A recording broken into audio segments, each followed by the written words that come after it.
or 2 in each district. In Grand Cayman, we have 13 boards here and 2 in the BRAC. And we have them all occupied. Okay. Now, after a person has been recognized and they have been honored, what about continuity, as far as the program is concerned? What do they do then? How do they continue to contribute? Well, one of the ways is for them to come in the media like this and to share the remainder of their stories. We are finding a way now to develop it into not just a recognition campaign, but to turn it into a program where we have these now established role models, established youth icons, to go and empower and inspire other young people. Like, we can go into schools and have presentations. We can have a national youth empowerment symposium, which the ministry is planning on having for the first time this year. And these young people can be a part of that, where whatever skills or whatever they're being recognized for can be shared with the young people in the school system, those that are sometimes disenfranchised or on the outskirts in the community, or those that just need opportunities. They can be aware of the opportunities granted to these honorees and possibly to them as well. They're young Caymanians just like everyone else, and these opportunities, if they do the right thing, should be afforded to them as well. And I think that is where we want to take the program next, where we have a lot of those who have been recognized. We're going into our 10th year. Next year would be 10 years. We're proud of them. The ministry is also planning a rebranding at that time, and then we want to really turn it into a program where these young people who have been recognized pour back into young people coming through. Excellent. Okay, this is a good time for us to take a commercial break. When we return, of course, we want to hear from our 2 honorees here. We don't just have them here for show. We're going to hear from them as well. So, folks, please stay tuned. For the record, we'll be back shortly. Your dad knows. Radio Cayman, the voice, the heart, the soul of the Cayman Islands. The Cayman Islands boasts of a long, colorful, and rich history. In tribute to our roots, Radio Cayman, the voice of the Cayman Islands, is pleased to bring you the Historical Vignette Series, brought to you by Rotary Central. For more than 110 years, Rotary members have used their passion, energy, and intelligence to take action on sustainable projects. The Cayman Islands, He hath founded it upon the seas. Between 1949 and 1951, health officer Berta Ebanks and entomologist George Gigioli spearheaded the first serious fight against mosquito with spraying equipment and large quantities of the new insecticide DDT. The program was credited with eradicating the threat of yellow fever and malaria. In the later 50s, the program was upgraded with the purchase of the Todd insecticidal fog applicator, which was mounted on the back of a truck and delivered a noxious mist of DDT impregnated diesel oil. Radio Cayman's Historical Vignettes was brought to you by Rotary Central. For more than 110 years, Rotary members have used their passion, energy, and intelligence to take action on sustainable projects. Hello, boys and girls. I'm Zara. If you are students in Cayman between 3 and 16 years old and love reading books like I do, welcome to the first Rotary Central Video Book Reports competition. Record your short video, no more than 90 seconds, on why you love your favorite book, what made you excited, or what made you laugh. There are lots of fabulous prizes. Too many to talk about now. For further information and sign up, go to Rotary Central Cayman Islands Facebook page or email david.rotarycentral@gmail.com. Record your book report video and send it by March 31st. So easy, so fun. The Rotary Central Cayman Islands Video Book Reports Competition. Rotary serves to change lives. What's that? No sugar, same amazing taste? Coca-Cola Zero Sugar is here to stay. Classic taste, pure satisfaction. Be sure to stop into any Tortuga location and get your own case of Coke Zero. Or grab an ice cold one straight from the cooler. Brought to you by Tortuga Distributors Limited. Coca-Cola, taste the feeling, K-Man. Thinking of getting a hybrid but don't know much about them? Vant Motors has 3 great reasons why you should own the Toyota CHR. Hybrids save fuel, run cleaner, reduce CO2 emissions, and even recharge their batteries while being driven. So there's no need to plug in a hybrid, making it both economical and fun to drive. And you don't have to replace your battery every 2 years. The CHR hybrid is reliable, providing up to 1 million kilometers on the same battery and engine. Oh, and now you can save $2,000 off the Toyota CHR, starting at only $33,500. That's way more than 3 reasons. True, but the best one is that it's on sale now. Test drive the Toyota CHR today at Vant Motors, Walkers Road, while stocks last. Hi, I'm remodeling a bathroom. I have a few questions. Sure.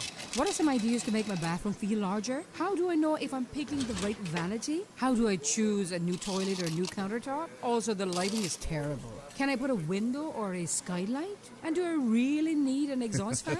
You've come to the right place. At Brand Source, we custom design kitchen and baths, and our talented design team can help answer your questions. Whether you're looking for a modern, functional family bathroom or a luxurious personal retreat, we'll help create that beautiful space that makes your home yours. And if you're in a rush for a new look and have a limited budget, our ready-to-install bathroom vanities, built with solid wood and countertops of the finest materials, are a quick and easy remodeling solution. For the very best in custom-designed kitchens and baths, visit Brand Source Home Gallery on Dorsey Drive, Industrial Park, Cayman's Kitchen and Bath Center.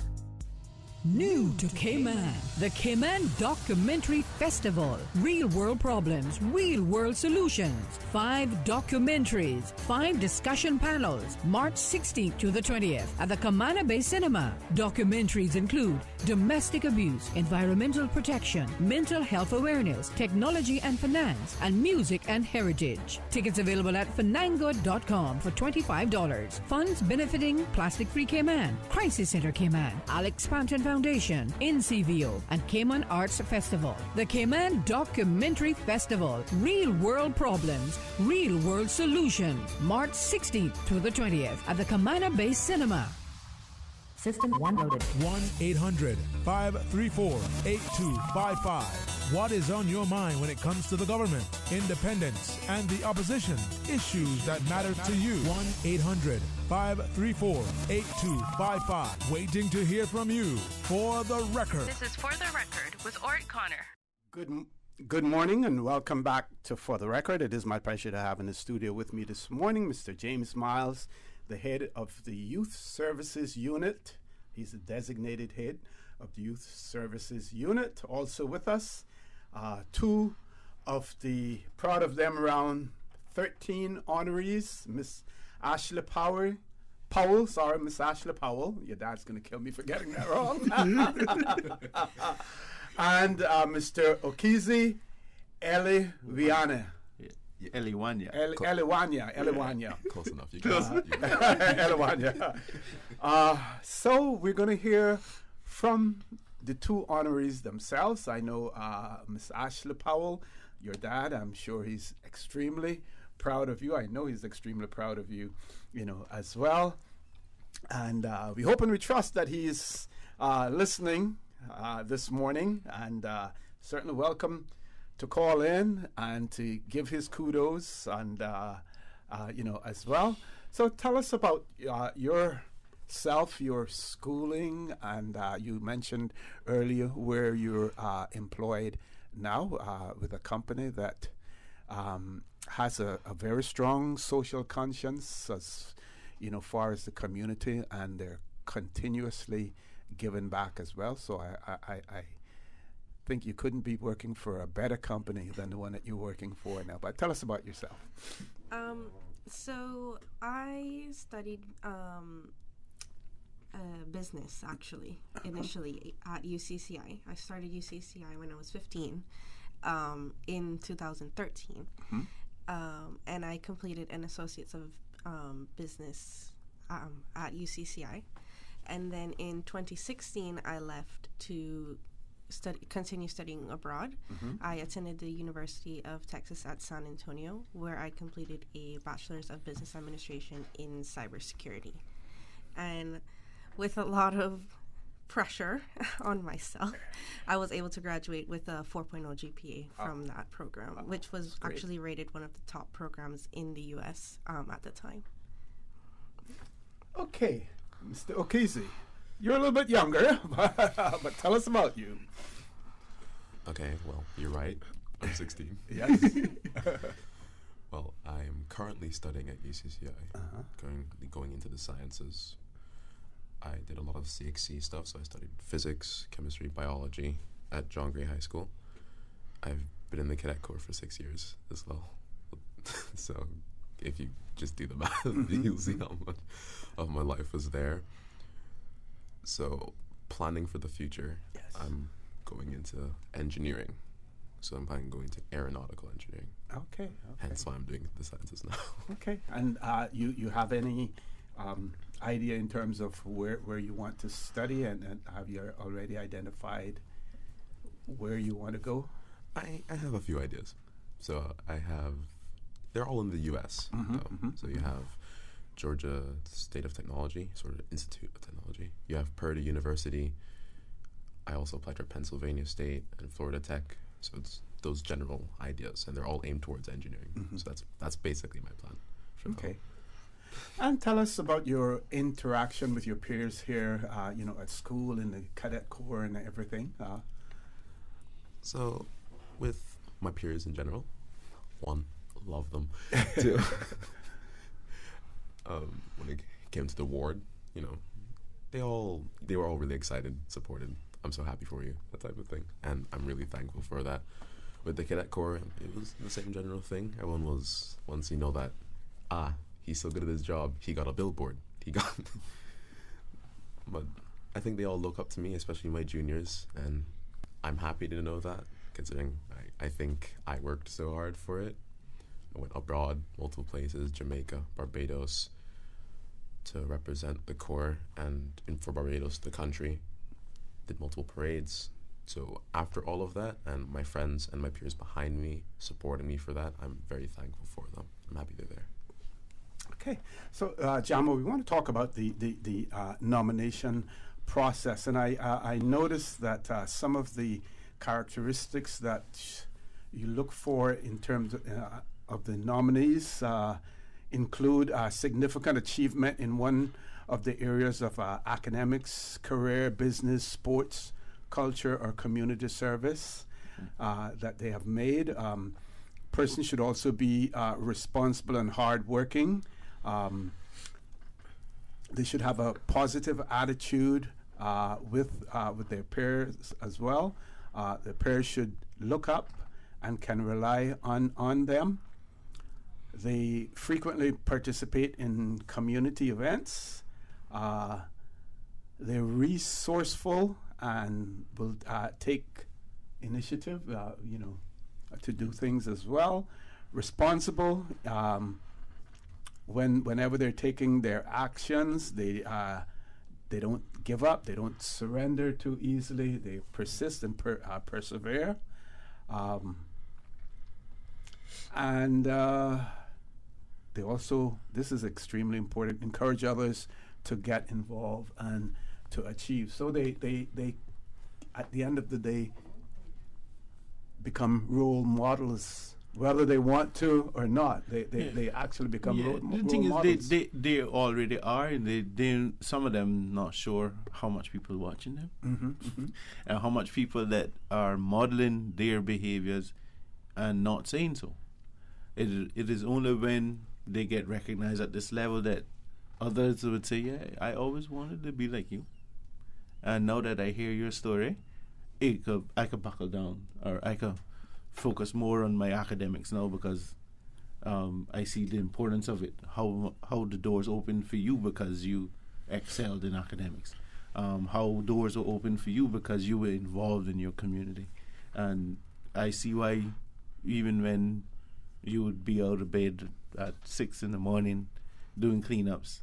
I want to sleep so I can sleep longer, but now I'm encouraged to give back to my community because I see what it has done for you. Those are the kind of stories that we really want to be told, and for it to be a motivator for other young people to get involved and to participate in their own development. It is a intentionality that young people need to have to persevere and to push on and to thrive, not just survive. And I think this Proud of Them initiative, it helps young people to do that.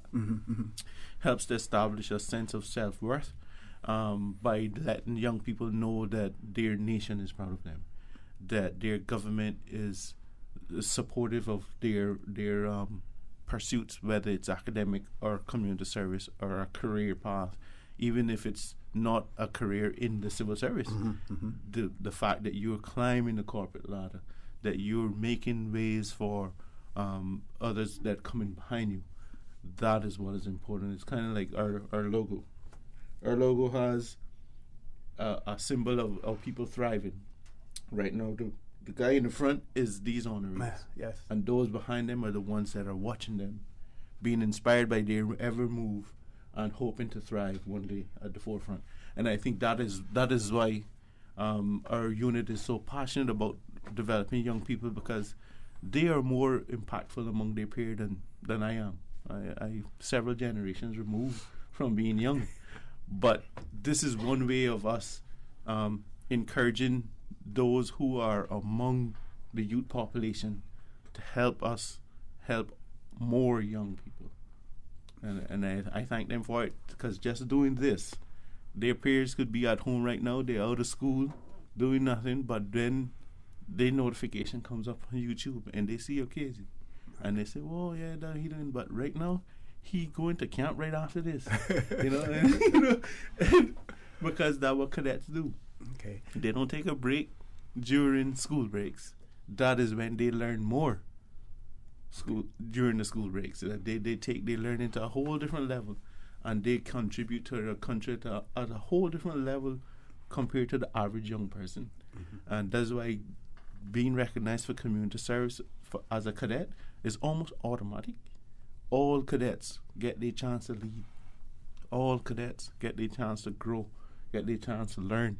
It's up to them to apply themselves, and the more you apply yourself, the more you'll float to the top. You'll rise to the top, and that's how it is with life, and that's all we actually doing at the Youth Services Unit, is to prepare young people for life, and to help them help others. We're going to be going to our 8 o'clock news. When we return, I want to talk about a few things, with the honorees. 2 years, challenging times with COVID, how they have been able to navigate through COVID, and what advice would they give to their peers as well. In Ashley's case, she's out there in the workforce, but she went through a whole process as far as her education is concerned. What advice would she give? And also... And she's frontline. Yes. And, also Ocasio as well. He's going through it now.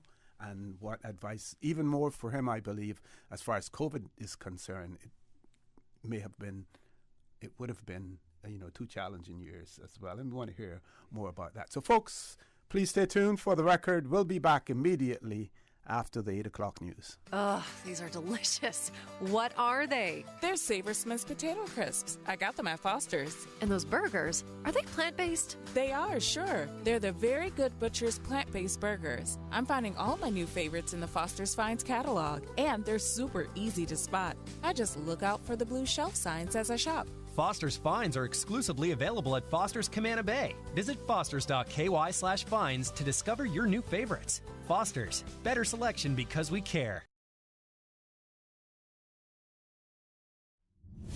The voice of the Cayman Islands. 89.9 FM in Grand Cayman and 93.9 FM in Cayman Brac and Little Cayman.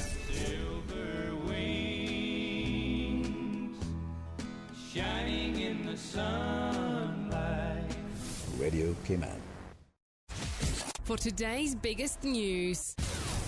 Radio Cayman, the voice of the Cayman Islands.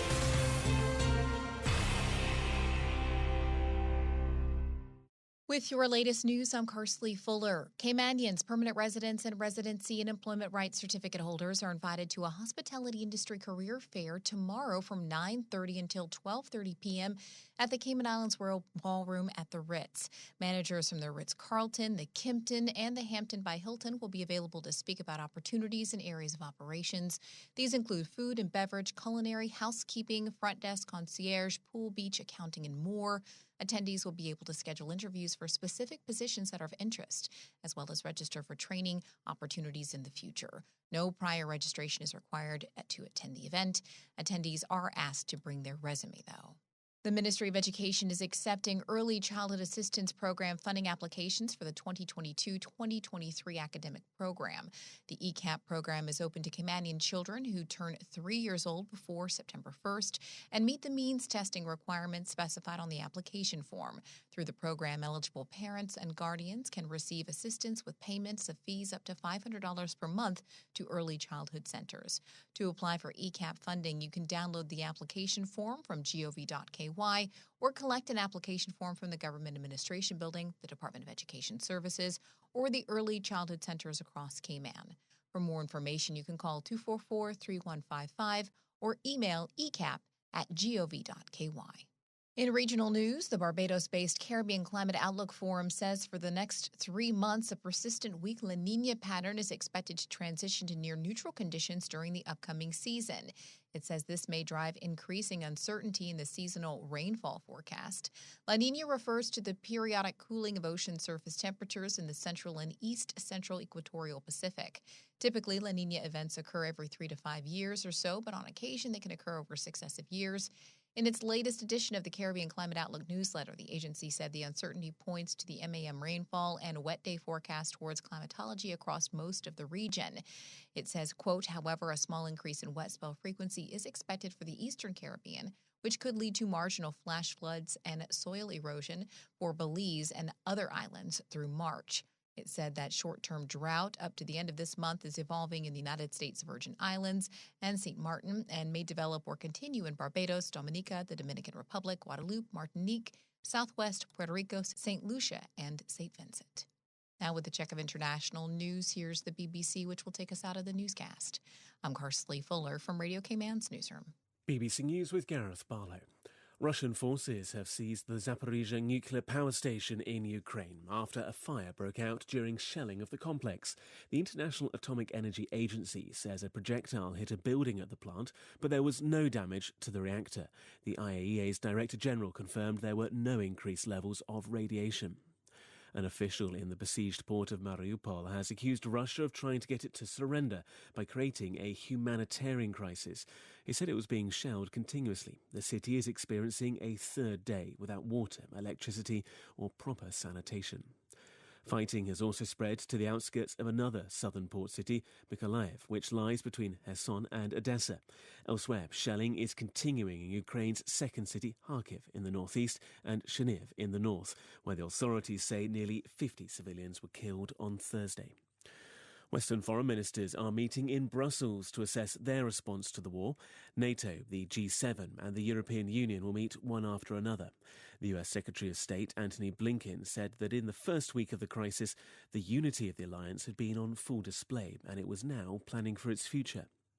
Russia's lower house of parliament has passed a law making the spread of what it called fake information about the armed forces a criminal offence, with prison sentences of up to 15 years as well as heavy fines. The authorities have also restricted access to some foreign news organisations, including the websites of the BBC Russian service and Radio Liberty. And European stock markets fell by more than 3% in morning trade in response to developments in Ukraine. Across Asia, stock markets also tumbled, led by Tokyo and Hong Kong losing more than 2% apiece. The Moscow Exchange's stock section will remain largely closed. There's plenty more details on all those stories on our website. It's bbc.com/news. Stay in touch with Radio Cayman for the latest in news and information. Follow Radio Cayman on social media, Facebook, Instagram, Twitter. Download the Radio Cayman app or log on to our website, www.radiocayman.gov.ky. Radio Cayman, your voice, your choice, your radio. You can now book and pay online for your certified lateral flow test at www.hsa.ky/appointment. It's fast, easy, and convenient. Certified LFTs are $25 per test per person. HSA's testing center is located at 131 Center, McClendon Drive, behind Foster's Airport. Walk-ins for certified LFTs are also available. Need a PCR test for travel? These are now only $75. Visit hsa.ky/appointment for more information. I've got some beautiful clothes. I know just where they go. Puritan Cleaners. Puritan Cleaners, now using the most popular and eco-friendly cleaning solvents. 2 convenient locations to serve you: Savannah Countryside and Eastern Avenue, Georgetown. Drive-through, rain or shine, free pickup and delivery services available. Call Puritan Cleaners, 949-7104. Also ask about our in-house discounts. Puritan Cleaners, you feel good when you look good. The 8:12 a.m. weather report brought to you by CG Britcay, where people come first.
Good morning, everyone.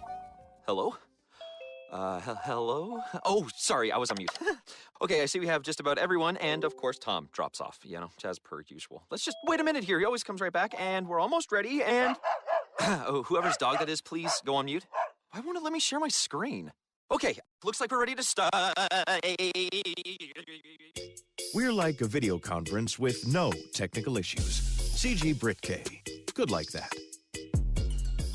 The 8:12 a.m. weather report brought to you by CG Britcay, where people come first. Head east on Cove Road. Sharp left on Church Street. Sharper left. No, your other left. Did I say left? Nope, you missed it. Okay, I'm lost. With money-saving bundling options for home and motor, we're like a GPS that doesn't steer you wrong. CG Britcay. Good like that. Let's stop and ask for directions. The traffic report is brought to you by Subway. Planning a meeting, event, or office celebration? Visit subway.ky to place your catering order today.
Subway is serving up a special new sauce, bursting with flavor in every bite. The new Savory Collection is a tropical sweet and spicy sauce made with a combination of spices, habanero peppers, thyme, onion, black pepper, ginger, citrus juices, and molasses. So good. Wow. Sensational. Delicious. Subway's Savory Collection pairs perfectly with our oven roasted chicken or steak sub. Savor the flavor. For a limited time, only at Subway. Subway. Eat fresh. The traffic report is brought to you by Subway. Planning a meeting, event, or office celebration? Visit subway.ky to place your catering order today. Hello, boys and girls. I'm Zara. If you are students in Cayman between 3 and 16 years old and love reading books like I do, welcome to the first Rotary Central Video Book Reports competition. Record your short video, no more than 90 seconds, on why you love your favorite book, what made you excited, or what made you laugh. There are lots of fabulous prizes. Too many to talk about now. For further information and sign up, go to Rotary Central Cayman Islands Facebook page or email david.rotarycentral@gmail.com. Record your book report video and send it by March 31st. So easy, so fun. The Rotary Central Cayman Islands Video Book Reports Competition. Rotary serves to change lives. The Department of Agriculture advises the public of their 2-day plant sale at the Nursery on Agricola Drive in Lower Valley, Friday, March 4th from 8:30 a.m. until 4:30 p.m. and on Saturday, March 5 from 8:30 a.m. until 1 p.m. The same variety of herbs and spices, vegetables, seedlings, and fruit trees will be available on both days, from 3-inch cups up to 7-gallon pots. For more information, call 947-3090 or visit their Facebook or Instagram page at Agriculture Cayman. Radio Cayman, the voice, the heart, the soul of the Cayman Islands. For the record, with Ort Connor. Initiating system. For information that matters. For the record, with Orit Connor. Continues right now on Radio Cayman. Good morning and welcome back to For the Record. In the studio with me this morning, Mr. James Miles, also known as Jamo, who is the designate head of the Youth Services Unit. Also with us in the studio, too proud of them, round 13 honorees, Miss Ashley Powell, got that wrong again, Miss Ashley Powell, and Mr. Okize Eli Vianya. Before I turn the mic over to them, Miss Ashley, we have a message here from your dad. He said, I would like to, oh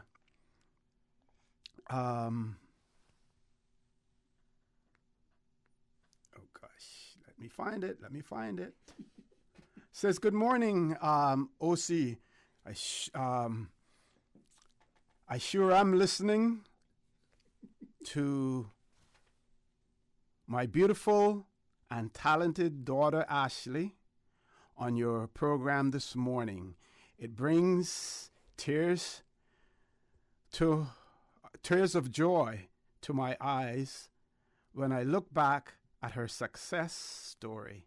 She's truly a role model for the young people of these Cayman Islands. So that's from your dad. And we want to thank him for sending in that message as well. So before we went to our news break, we wanted to talk about some of the challenges of the last 2 years. And while we also want to incorporate into that any advice that they would give to their peers in Ashley's case, now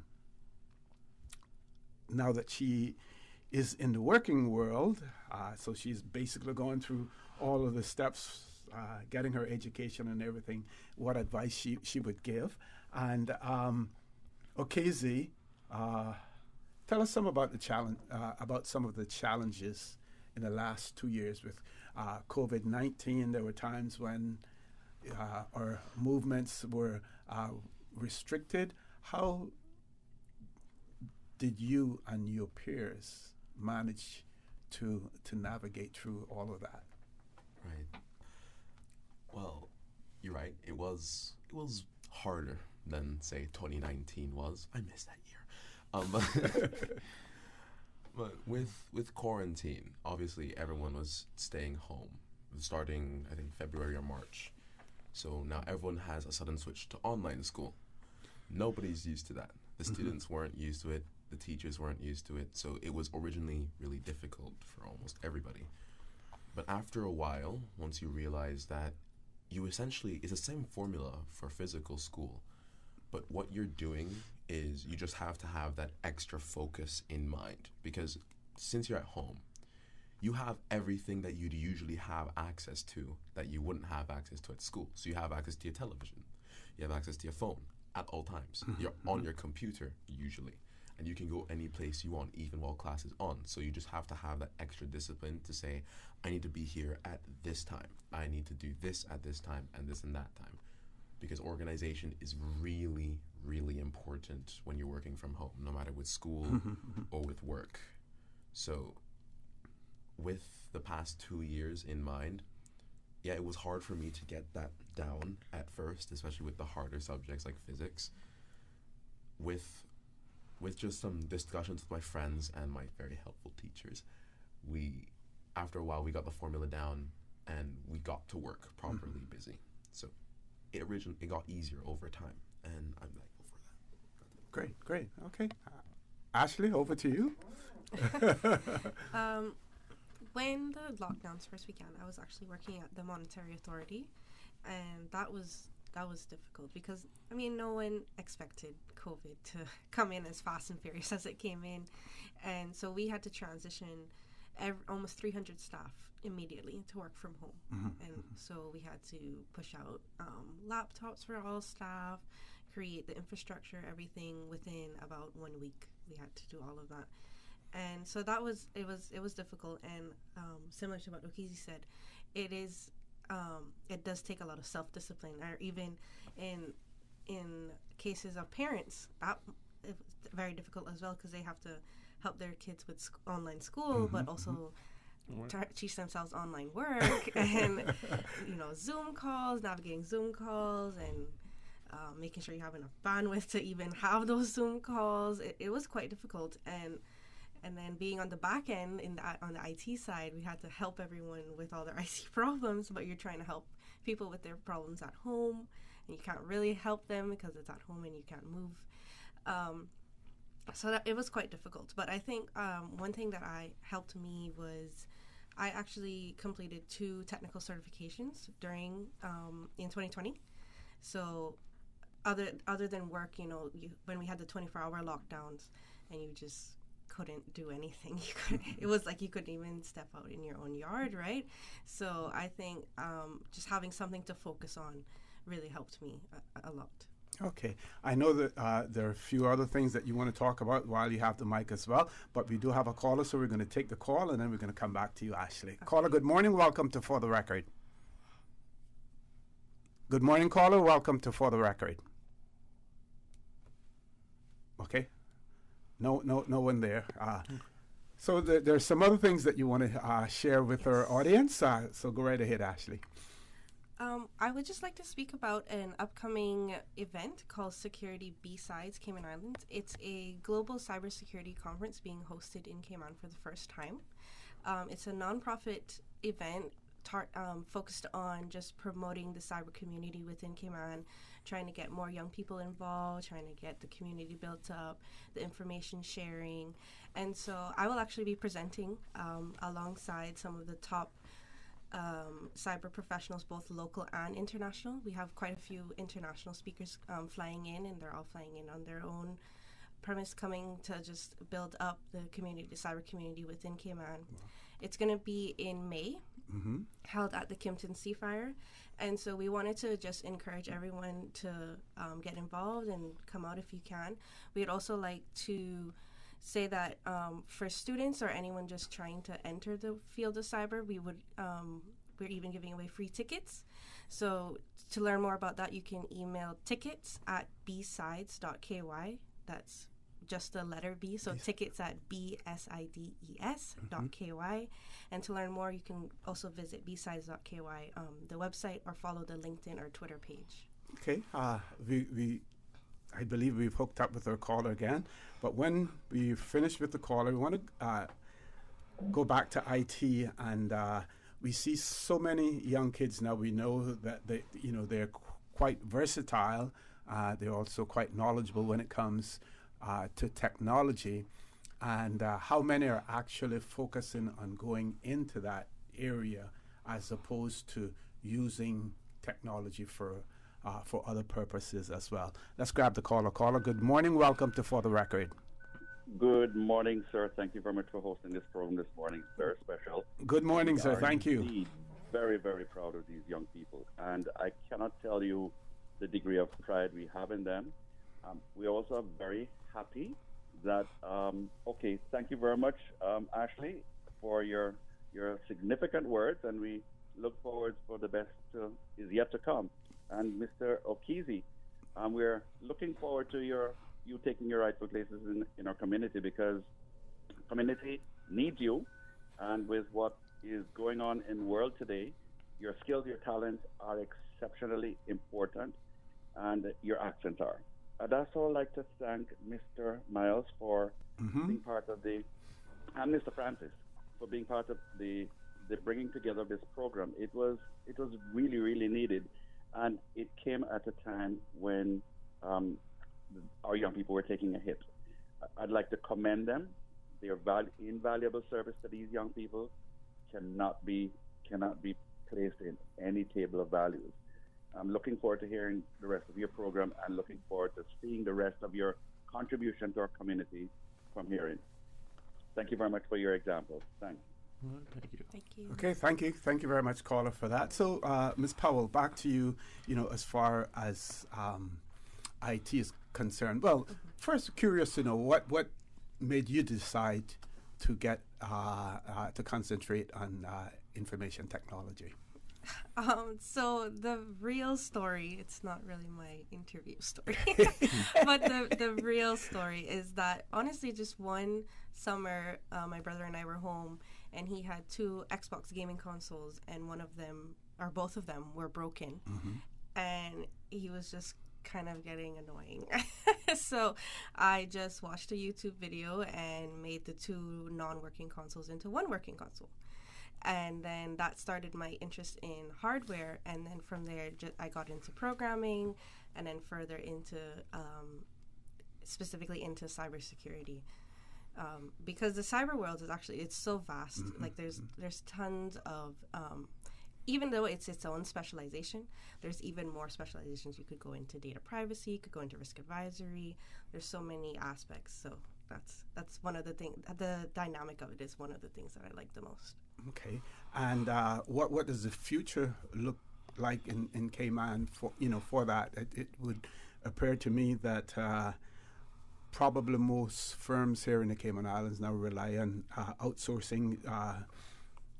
As far as the security is concerned, is it an area that someone wanted to get involved in, to be an entrepreneur? There's room for that in the Cayman Islands? Yes, I think there's a lot of room for that.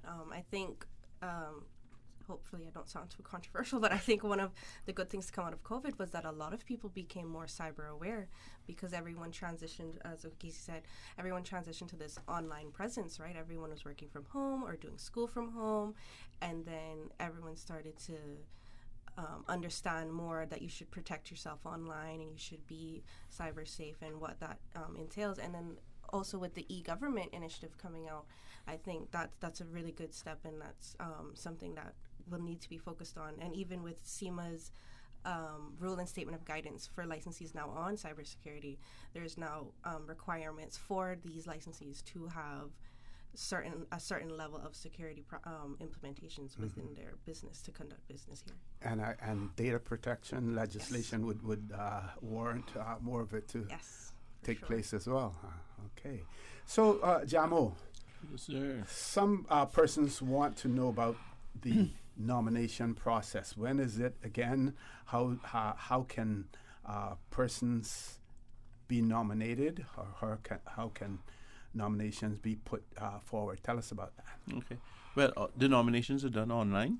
through our youth services website, so youthservices.ky. You can probably nominate at any time. Mm-hmm. We had one nomination come in on Friday, right before the gala. So it's online, but we have a window where we try to gather the most of them. That window is being moved by the ministry. So as soon as that is formulated, we're contemplating from the 1st of May till the 12th of August. Mm-hmm. But as soon as that is confirmed, the people would know. And that's because May is Child Month and August 12th is International Youth Day. So it's a good window of a lot of people get their exams out of the way. So we kind of get an idea of who would be excelling in academics and stuff. And there's a lot of activity with sports persons going off to games and stuff, regional and international games during the summer. Carifta this year. Carifta is in Easter, and then there's other major sporting events this summer. So by having it down into August, we can still get the results of those regional and international competitions for those who represent the country. So that is the window there that we're contemplating. But like I said, as soon as that's confirmed with the ministry, that information will be shared with the media. And the structure that is set up for the nomination, what sort of structure is there? Well, How does it it's work? done online through the website. You can go into I don't think I made myself clear there. Mm-hmm. In terms of once the nominations are in, the selection process then. After? Yes, yeah. Yeah, after the selection period is completed, then the selection committee meets and to go over every single nomination. And in round 13, they had 106 nominations, and they had 69 nominees. So a lot of people had more than one nomination. Okay. But they have to go through each and every one, because with each nomination, there might be a different part of the story that needs to be told. Okay. And I want to thank the selection committee for the work that they do, because it's not easy to go through all of it and try to get it done in a window of about a month. Mm-hmm. At any point, are the nominees, are they interviewed at any point in time before an announcement is made? Not yet, but I think the process that the ministry is looking to revamp, it might include that as well, to make sure that the 15 honorees are not only what the nominations say, but that they're also ready for this kind of setting where they get questions thrown at them that is not scripted. Right, and that they can respond, and that they are good ambassadors for the country if called on for any eventuality. Like Asha will now be representing the Cayman Islands at a major conference, even though it's in the Cayman Islands. But we know that she's at that level. But to ensure that happens, it might include an interview in the future. Okay, we're going to take another commercial break. I just want to remind everyone that our panelists will be with us until 8:45 for another 15 minutes. So we're going to take a commercial break. When we return, the conversation will continue. So don't change that dial. Stay locked into 89.9 FM, Radio Cayman, and For the Record. Since March 2004, West Bay Pharmacy has kept their doors open to the local communities, even before, during, and after Hurricane Ivan. At West Bay Pharmacy, our staff provides so much more than pharmaceutical excellence. From the moment you walk through our doors to completing your cash out, our staff will have put your healthcare concerns at ease. We would like to take this moment to thank our loyal friends and customers. To us at West Bay Pharmacy, our patients are our primary concern. We provide thorough background checks and precise calculations to ensure your medical safety. Thank you for being a part of our family and for choosing West Bay Pharmacy, where we care about your health. Thinking of getting a hybrid but don't know much about them? Vant Motors has 3 great reasons why you should own the Toyota CHR. Hybrid save fuel, run cleaner, reduce CO2 emissions, and even recharge their batteries while being driven. So there's no need to plug in your hybrid, making it both economical and fun to drive. And you don't have to replace your battery every 2 years. The CHR Hybrid is reliable, providing up to 1 million kilometers on the same battery and engine. Oh, and now you can save $2,000 off the Toyota CHR, starting at only $33,500. That's way more than 3 reasons. True, but the best one is that it's on sale now. Test drive the Toyota CHR today at Vant Motors, Walkers Road, while stocks last. What's that? No sugar, same amazing taste? Coca-Cola Zero Sugar is here to stay. Classic taste, pure satisfaction. Be sure to stop into any Tortuga location and get your own case of Coke Zero. Or grab an ice-cold one straight from the cooler. Brought to you by Tortuga Distributors Limited. Coca-Cola, taste the feeling, Cayman. Tune in every Monday through Friday at 12 p.m. for Radio Cayman's Midday Newscast. Radio Cayman, the People's Station, your trusted official source for the latest news. The 12 p.m. news is proudly brought to you by Health City Cayman Islands. World-class healthcare within your reach.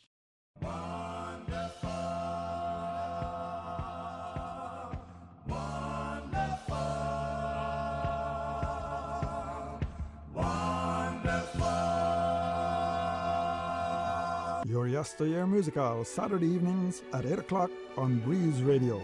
Entertaining, enlightening, and inspirational. Topical with CI cultural and heritage flashbacks on the wonderful music of yesteryear, from the Thomas Edison era to the recent past. Your Yesteryear Musical, Saturdays at 8 p.m. on Breeze Radio, 105.3 FM in Grand Cayman, and 91.9 FM in Cayman Brac and Little Cayman. System 1 loaded. 1-800-534-8255. What is on your mind when it comes to the government, independence, and the opposition? Issues that matter to you. 1-800-534-8255. Waiting to hear from you. For the Record. This is For the Record with Ort Connor. Good morning and welcome back to For the Record. We're on the last leg of this segment of the show. This morning we're talking about the Proud of Them Round 13 honorees. That conversation is taking place with Mr. James Jamo Miles, the head of the Youth Services Unit. He's a designated head of the Youth Services Unit. Also with us, Miss Ashley Powell, one of the Proud of Them honorees. Also Mr. Okizi Eli Viania, who is another honoree as well. So, want to know about your reaction when you were advised that you were chosen as one of the proud of them honorees, and also how did your friends and your family react to that as well. So let's start with you, Okizi. Well, I was actually told through a WhatsApp call. Okay, what happened was, so my mother, my friends, their mothers, and one of my officers from the Cadet Corps, Miss White, were all in one call. They called me at one time, and they said, okay, you've been I decided to nominate you for the Proud of Them Awards. Congratulations. You know, everyone was cheering. You know, I wasn't ready.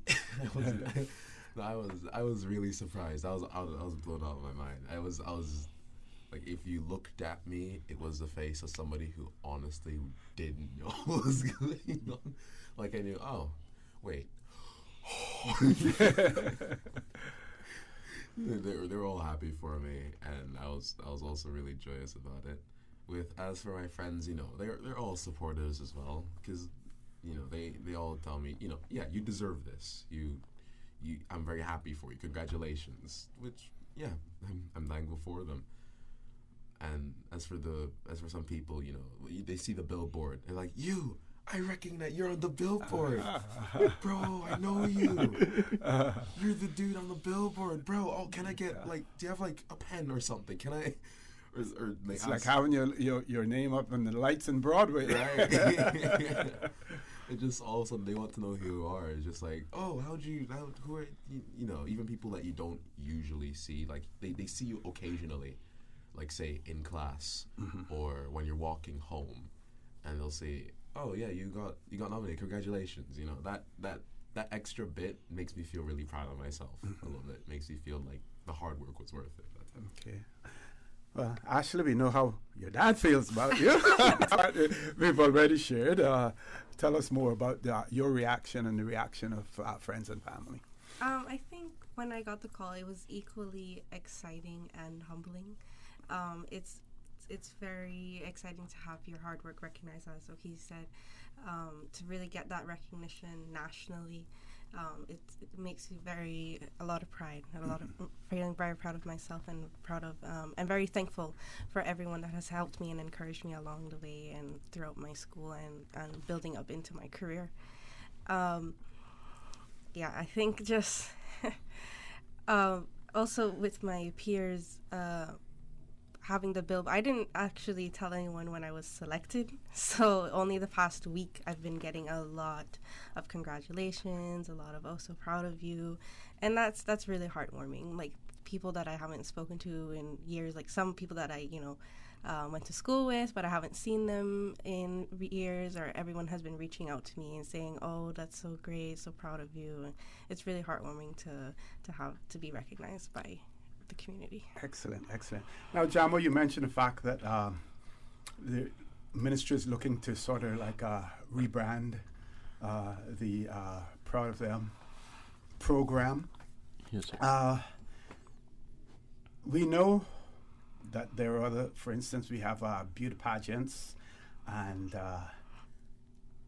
winners and participants get monetary grants. Some of them get scholarships and everything. Other than the recognition and the fact that they get an opportunity to influence their peers, what else do the honorees get? What do they receive? They receive a certificate, and they also receive a $1,000 check. Oh, great. That has been the case since we went to once a year. When we were doing it twice a year, it was $500. But they all get a certificate, just so when the money is utilized in the best way possible, they still have proof that they are proud of them honoree. I think we might be doing other things as well.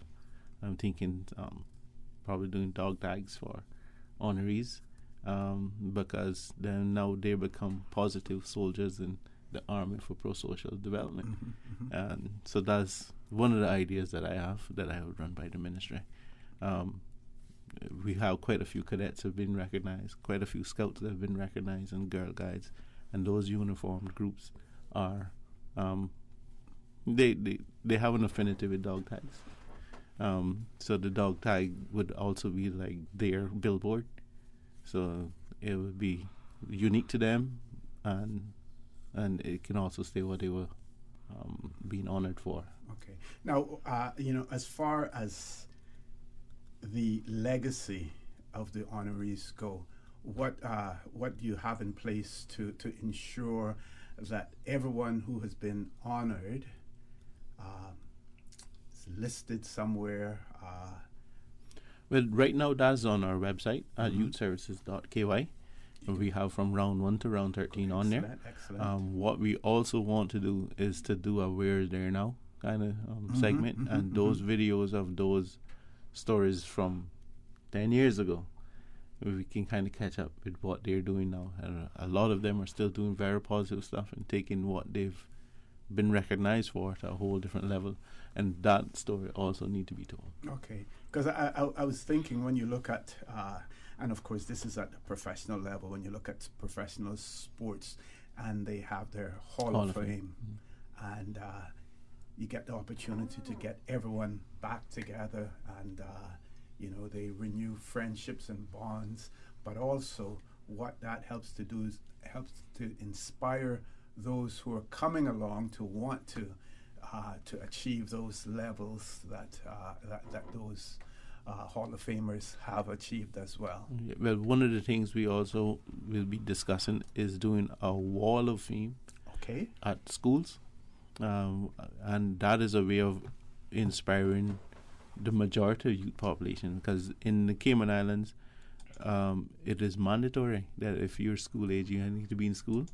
We know that homeschooling has taken off quite a bit as well, and the pandemic actually helped both the more homeschooling, but with the vast majority of young people still on school campuses, having wall of fames at the schools, and they seeing persons that are their alma mater on these walls, and the stories can be told, and whenever proud of them honorees would return to the school, and they can take a picture at the wall of fame and have it photos with other young people, and then inspire them to also make it to that wall.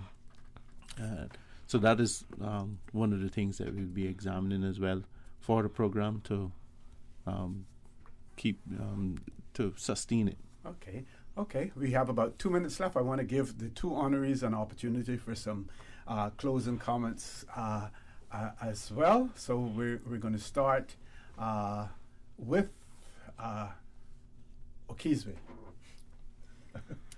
Well, before I go, just want to say thanks to all the teachers, Mr. Hansen, Ms. McConvey, Mr. Dr. McKenzie, Dr. Lawrence, all the other teachers who helped me through my long drive through John Gray and later on UCCI. I'd like to thank my people in the Cadet Corps, the lovely people in the Cadet Corps, not just my peers and juniors, but also the officers. So Mr. White, Mr. Griffiths, Mr. Gill, Mr. Levy, and Ms. White, Ms. Suarez, and my peers. I did mention that, right? Yes. And you can mention it twice. Yeah, fair enough. Emphasis. And obviously the family. So my mom, my father, my little brother. Shout out to you too. You belong here. I also want to thank basically everyone who was behind me. It was a team effort overall, and everyone deserves their thanks from me. Okay, Ashley? Yes, I'd also like to thank everyone that has helped me along the way. Friends, family, everyone I've met along in my career in the cyber community in Cayman, everyone. But I also want to leave a last remark of encouraging other young people to step up into your own potential. It can be intimidating to recognize your own potential, and I think that's one of the good things about this, is that it really helps you to be more confident and just to remember to be fearless and be your own biggest supporter, I think is what's most important. Excellent. Jamo, I want to thank you very much for the service that you render to the people, and in particular the youth of the Cayman Islands, as well. Thank you. And I want to thank you for having us on, and on behalf of the staff of the Youth Services Unit and the Ministry of Youth, Sports, Culture and Heritage, I want to thank you for allowing us to come and share the positive stories of our young people who are doing fantastic. More than happy to have you. Folks, we're going to take a commercial break. When we return, we will be talking with Dr. Shara Smith about the scholarships program in the Cayman Islands. So please stay tuned for the record. We'll be back shortly. Feeling sick, but don't feel ill enough to go to the doctor? Ask your pharmacist for advice. Here at West Bay Pharmacy, our pharmacists have been trained to offer helpful, easy to understand advice on the treatment of everyday minor ailments for yourself and all the family. Anything from headaches, cough and sore throat, to cold sores, our pharmacist will know when medical help is needed and will not hesitate to refer you to your doctor if your symptoms demand it. Like doctors, our pharmacists have a professional code, which means all personal information you give them will be treated in the strictest confidence. Visit us today at West Bay Pharmacy, where we care about your health. Make your house into a home. Welcome to Brand Source Home Gallery, your source for premium products and a premium experience. We'll design and install your dream kitchen with crafted cabinets, complemented with elegant appliances. We'll fill it with quality houseware and cookware. Custom-designed closet and storage solutions organize and beautify any area. And with the finest bedding, you'll get a perfect night's sleep knowing Brand Source Home Gallery has everything you need to make your house a home. Let me tell you something. I've been fishing our island since I was a boy, and it's getting harder and harder to get a good catch. Maybe it's because there are so many more people in Cayman than ever before. Maybe it's because of how the climate is changing. I don't know about that, but I do know that I want to be able to keep fishing and teach my children to fish one day as well. So it makes sense to me that we have certain areas and certain times of the year to fish for certain things. This year, a new rule was placed on fishing for grouper that says no one can fish for Nassau or grouper anywhere in Cayman from December 1st to April 30th while they're spawning. There is also no fishing allowed at all for any kinds of fish in the spawning zones, and no scuba diving there either. It feels unfair not to be allowed to fish where my dad had taught me to fish, but I know that being patient now means we can keep fishing for many more generations. We're all in this together, right? For more info, download the Cayman DOE app or visit doe.ky. Radio Cayman News. Police are investigating Cayman's third fatal crash of the year. Cruise ships are projected to return to the Cayman Islands from 21st of March this year. The COVID-19 weekly report showed a downward trend in the number of new COVID-19 cases. Radio Cayman. Your voice, your choice for today's biggest news. What's that? No sugar, same amazing taste? Coca-Cola Zero Sugar is here to stay. Classic taste, pure satisfaction. Be sure to stop into any Tortuga location and get your own case of Coke Zero. Or grab an ice-cold one straight from the cooler. Brought to you by Tortuga Distributors Limited. Coca-Cola, taste the feeling, Cayman. Attention, Frank Sound and Northside commercial farmers. The Department of Agriculture Land Clearing Equipment Service is available if you are in need of land clearing. Applications can be collected from DOA Sales Office or downloaded from www.doa.gov.ky under agronomy/bulldozer policy. Completed applications are due by March 4th. For more information, email ciagriculture@gov.ky or call 947-3090. For the record, with Ort Connor. Initiating system. For information that matters. For the record, with Ort Connor. Continues right now on Radio Cayman.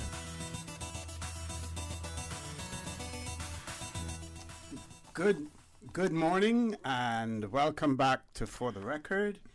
I now have in the studio with me, no stranger to For the Record, none other than Dr. Shari Smith from the Scholarships Secretariat. Dr. Shari, good morning. Welcome back to For the Record. Good morning, sir. Thank you. I know that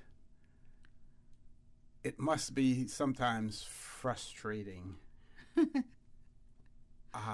And to me, I'm amazed because at times we hear people complain about lack of opportunities for Caymanians, and then there are times when we have to drag them along to the well to force them to drink. Yes.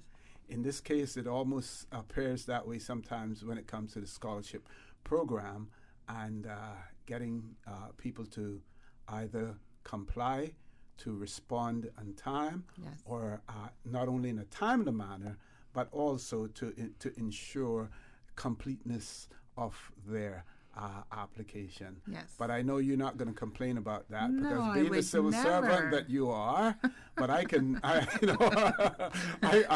point that out. When I was in the civil service, I had to be a little bit more diplomatic, but now I can really hammer it home a little bit more and say, that we really need people to step up to the plate. Well, I guess I'm the new generation civil servant, Mr. Ort, because I don't believe in sugarcoating, and I don't believe in, to an extent, just giving a pass because you're a Caymanian, right? I'm a daughter of the soil. I'm an advocate for every single one of my people. but I'm also a Caymanian who has gone through the process. So I know what it's like to fill out an application form for a scholarship. I know what it's like to go overseas and be on a scholarship and be worried about, am I going to get my money in time to pay my bills? Having to find other resources because your family, may not be able to help you continue. So, there's literally probably the only thing I would say that probably our university students currently have experienced that I cannot relate to in some sense would be going to university during COVID. But, I've lost a parent in the middle of it all. So, it's a part of our life journey. It's a great opportunity that the government is providing. And it is frustrating. I mean, it's frustrating and it's disappointing when you see such an awesome opportunity and persons not taking full advantage of the opportunity in the sense of taking time to read the instructions on the application, making sure if something on the website page or the application is highlighted in bright yellow, that's a sign that you need to pay attention to what that's saying, right? The deadlines are also a reason. And, I don't know if I can stress or I say enough. We're constantly telling persons that this is, the beginning of your life journey into adulthood, right? So why not get your tools, sharpened and find up through a process that you have support for, because this is the beginning of filling out those applications for jobs and so forth, right? So taking time to really put the effort into it. I think we have gone to pretty good lengths. We've got a whole brand new platform, which is even more user-friendly now. To even, in terms of your personal statement, I mean, when I was applying for scholarships, and even still for some universities, when they say, please provide a personal statement, that's it. We have gone to the extent that in the application form, we actually break the personal statement down into questions. Okay. So, the applicant can really, look at, okay, how do I apply this? Writing one sentence is not a good representative of how serious you are about applying for the scholarship, right? So, for locals right now, we're promoting locals, and our local application opened on the 1st, which was Tuesday, and it closes on April 30th. So that is, a 2-month span. Everything that's on that application, required for the application, again, is our documents that should be accessible. Now, we do have some holidays, obviously, between March and April for Easter. So, I encourage persons to go online, look at the application, see what kind of documents, that might take a bit more time, and start getting them now so that you can have it ready to submit and not be submitting at, 9 p.m. on April 30th, because it will close. And if those applications aren't completed properly, we have it highlighted in yellow, do not submit blank documents. Now, if you give me a blank document with one word that says pending on it, technically it's still blank, right? And that is an automatic, ineligibility if you do that. The Secretariat is here to help. And so if you have a question, send in an email or, call us on our direct line, and we'd be happy, have some awesome administrators that work in the unit. Happy to guide you through the process. So there's really no reason why someone should not be able to complete the application form in which it's being presented. And this year it's actually even easier because the new platform, the old platform required you to do one stage before you could go to the next stage. Yeah. The new platform, you can actually do different tasks. It's laid out in several different tasks, and you can start any one of them, whenever. So, you can put up your birth certificate first and then put up your photo and, then work on your personal statement. So there's really no reason why it cannot be completed within the time span that it has. And the way that the application form is set up now, do you have to do it all one go, or can you sort of suspend it and then come back to it tomorrow and continue? Exactly, yes. Okay, yes. So we have a new website. It's www.moescholarships.gov.ky. And what the individual would do is, on that website, actually, we have 2 video links.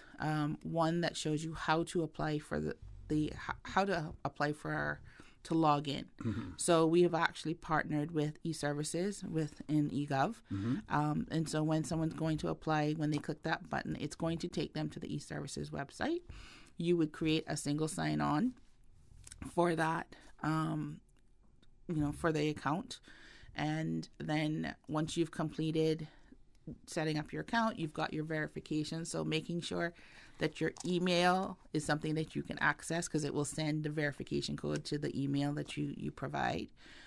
You can then go back to the scholarship page, enter in that information, and you have access. And, you can start it today. Again, go online, start it, or see what tasks there are. Mm-hmm. And then each day, you're adding a bit more rather than waiting until the 30th. Of April. And I keep saying it because I have people who do this every year, guaranteed, to do that. So, and it will save the documentation and so forth. And it's actually, each task there's a list of the tasks on the left-hand side of the screen, and each task has a little dot. And when you start the task, it actually starts to fill up green. And so if you haven't completed the task, it will stay maybe half colored. And once you've completed that task, there's a button that says mark is complete. You click that button and the task turns fully green, and you know that one's complete, right? And then it also tells you, you have 9 out of 10 that are done. So very useful. Sounds pretty useful. Now we're going to go to our headline news. When we come back, though, it's been several years since I graduated high school, but we didn't have guidance counselors in those days. I want to talk a little bit about that and see what can the schools do to assist in this process as well. Then want to talk about the local scholarships, a definition of that, what that is all about. Okay. But while we have you here, we can talk about scholarships in general as well. Things like if I obtain a scholarship, is it for 1 year, and do I have to renew for each year if I'm there for 4 years, or how it works? We're going to break it all down for those people who claim that they don't understand it. We're going to ensure that before the show is over today, they understand. They got it. All right. So, folks, we're going to headline news. Please stay tuned. For the record, with Dr. Shara Smith, will continue after headline news.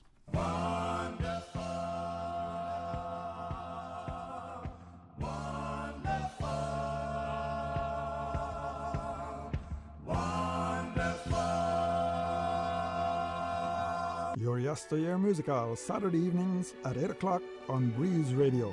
Entertaining, enlightening, and inspirational. Topical with CI cultural and heritage flashbacks. And the wonderful music of yesteryear. From the Thomas Edison era to the recent past. Your Yesteryear Musical, Saturdays at 8 p.m. on Breeze Radio. 105.3 FM in Grand Cayman and 91.9 FM in Cayman Brac and Little Cayman. Satisfaction is guaranteed 24 hours a day, whether it's music or information. From Grand Cayman to Cayman Brac to Little Cayman, we've got you covered. You ever hear a thing like that? Radio Cayman in the Cayman Islands. Today's biggest news. Radio Cayman. Your voice, your choice. Local, regional, international. This is headlines from Radio Cayman's newsroom. Today's biggest news. An unvaccinated patient died during epidemiological week 8, which was the 20th through the 26th of February, according to Thursday's COVID-19 situational report. Cayman has reported a total of 18 COVID-19 related deaths since the start of the pandemic in March 2020. Russian forces have seized the largest nuclear plant in Europe, according to Ukrainian authorities. It comes hours after a fire broke out at the plant following the Russian attack.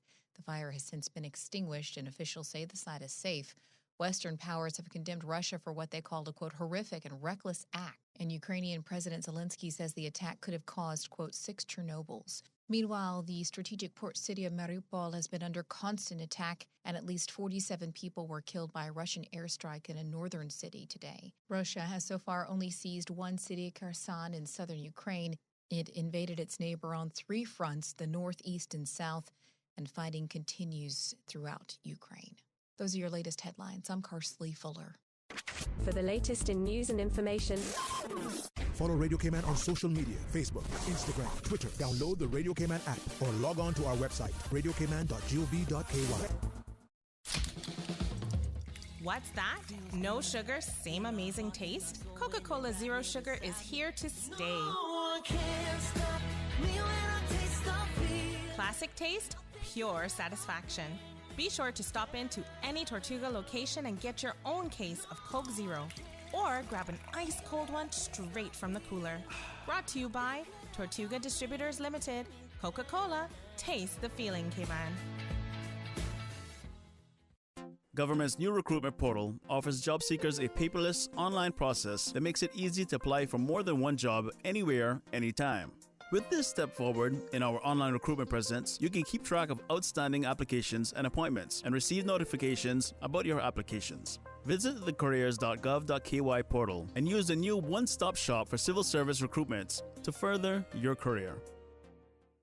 For the Health of It is heard on Wednesdays at 7 p.m. and repeated on Saturdays at 9:30 a.m. It is brought to you by Holy Cross Health. Quality medical care and advanced technology with sincere compassion and understanding. Our mission is you. Call 1-954-351-5906. Email globalservices@holy-cross.com or visit Holy Cross Health at holy-cross.com.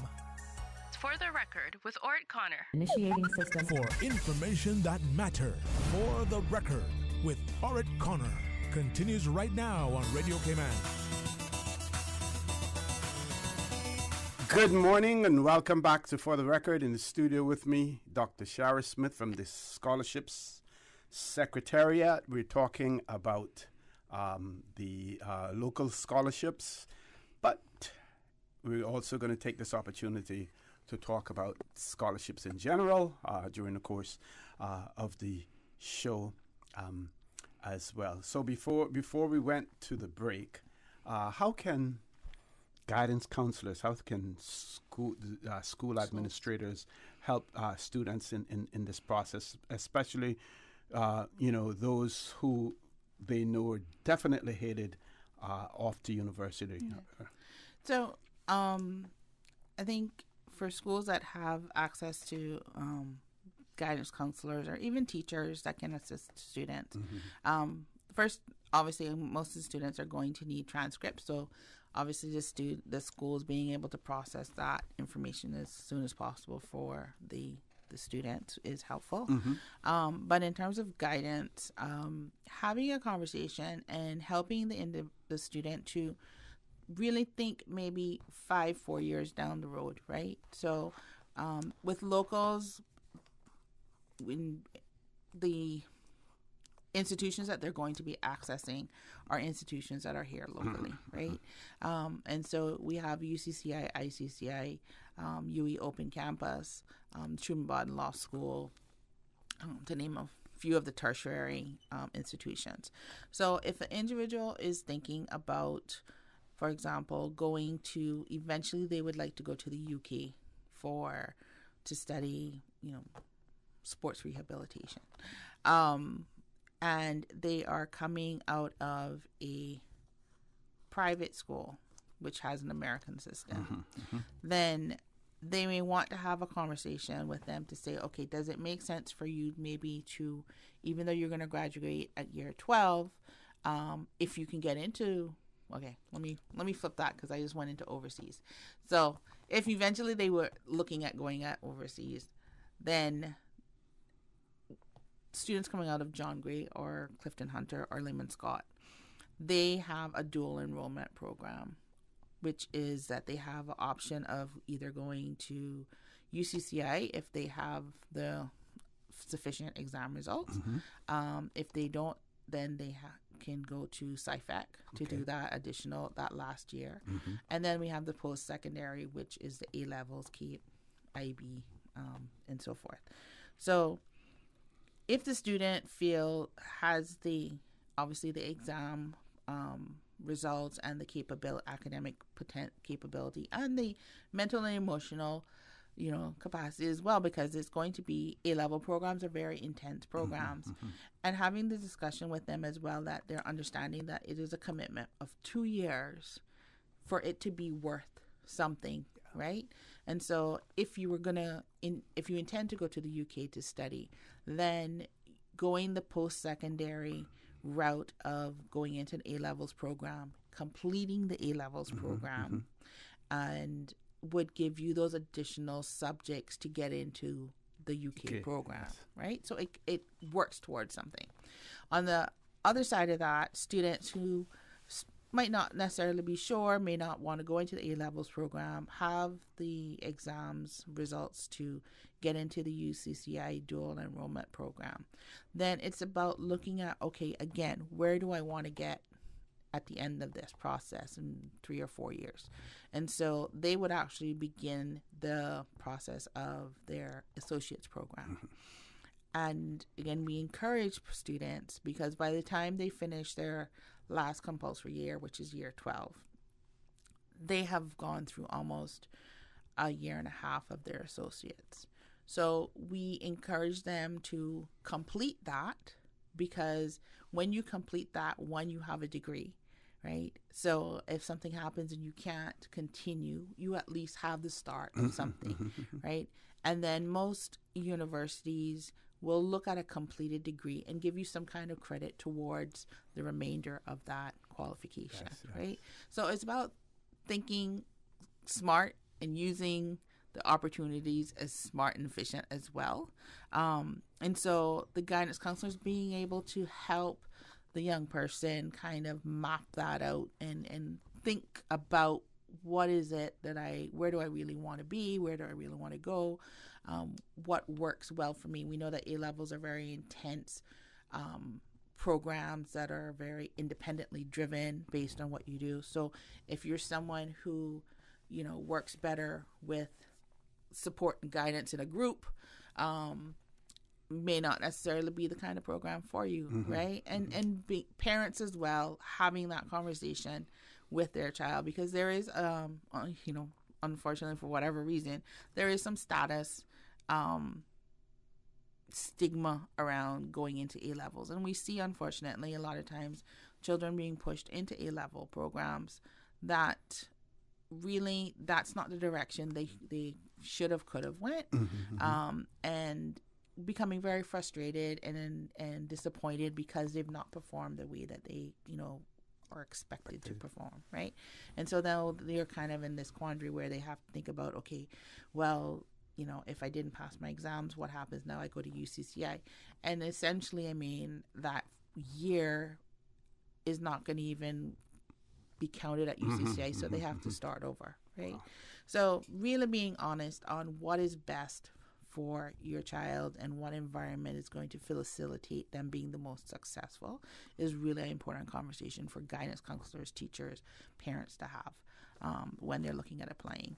And then starting the application process and doing it together so that the student is aware of, what does it take to apply for a scholarship, because this is something they're going to have to do at another occasion, because this is the beginning of their tertiary education. They will have to apply for jobs. And so, I know it's difficult. I'm a parent. I totally get it. But sometimes mom and dad, we need to, just kind of step back. And it doesn't mean that you step out of the room and completely leave them on their own. Some children can do it on their own and you wouldn't even know. My daughter, I think the only time I knew she was filling out the applications when she said, Mom, I need your job letter. So I was like, okay.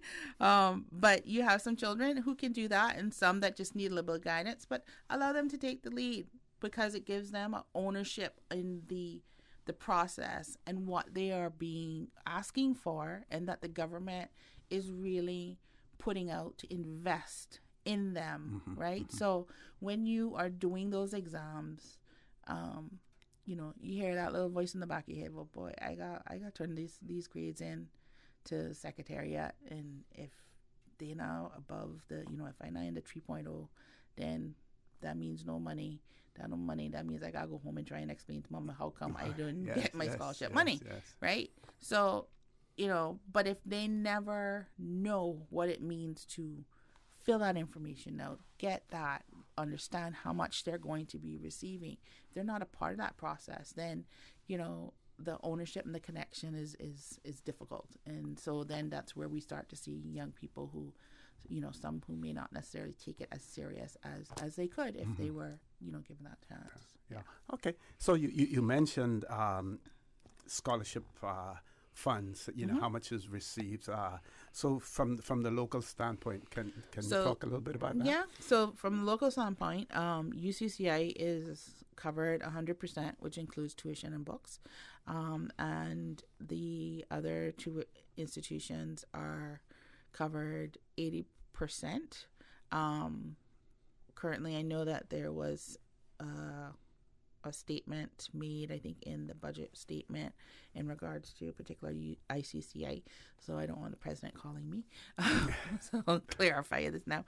And so, you know, various statements are made, but there's certain things and policies that have to be put in place if we're making changes in terms of, you know, amounts and stuff like that. But for right now, the policy is 80% that covers tuition for ICCI, Truman Bodden Law School. Where else did I say? UE, Open Campus is covered 100%, and so is UCCI. And then in terms of the A-level programs, or IB, CAPE, or what else do we have? BTEC and AP. A-levels was approved for full tuition last year by the government. So the two institutions that do A-levels and CAPE, I think, are both, their tuition is covered. And then the other programs, there's like a allocation. The most was 12.5, but then it goes into like how many subjects the individual is taking and stuff like that. So we work, when they apply, we look at what they're intending to take, and then we work out the figure and have that conversation. So, I mean, it's you know, a substantial investment. And you know, again, I encourage parents to, you know, take advantage, help their children take advantage of this opportunity if you are at that point in time of making that decision. And then the money that you're saving, you know, you put that in the bank so that when they want to go, if they want to go off to university, then, you know, you have a little something extra, you know, to help, because university costs are getting more and more expensive. Okay. You know? So we're going to take a commercial break. When we return, I want you to talk about expectations. Okay. What are the expectations of the Secretariat and the government in terms of the recipient of those scholarships? And a few weeks ago, there was conversation, there was chatter, you know, about government scholarships and about bonding and things of that nature. If we can talk a little bit about that as well, we'd certainly appreciate it. So, folks, please stay tuned. The conversation with Dr. Shara Smith will continue after this short commercial break. The Ministry of Education invites all eligible Caymanians to apply for an Education Council local scholarship for the 2022-2023 academic year. To apply for a local scholarship or learn more about the various scholarship offerings, please visit the Scholarship Secretariat Unit's website at www.moescholarships.gov.ky. Applications close on Saturday, April 30th, 2022. Make your house into a home. Welcome to Brand Source Home Gallery, your source for premium products and a premium experience. We'll design and install your dream kitchen with crafted cabinets, complemented with elegant appliances. We'll fill it with quality houseware and cookware. Custom-designed closet and storage solutions organize and beautify any area. And with the finest bedding, you'll get a perfect night's sleep knowing Brand Source Home Gallery has everything you need to make your house a home.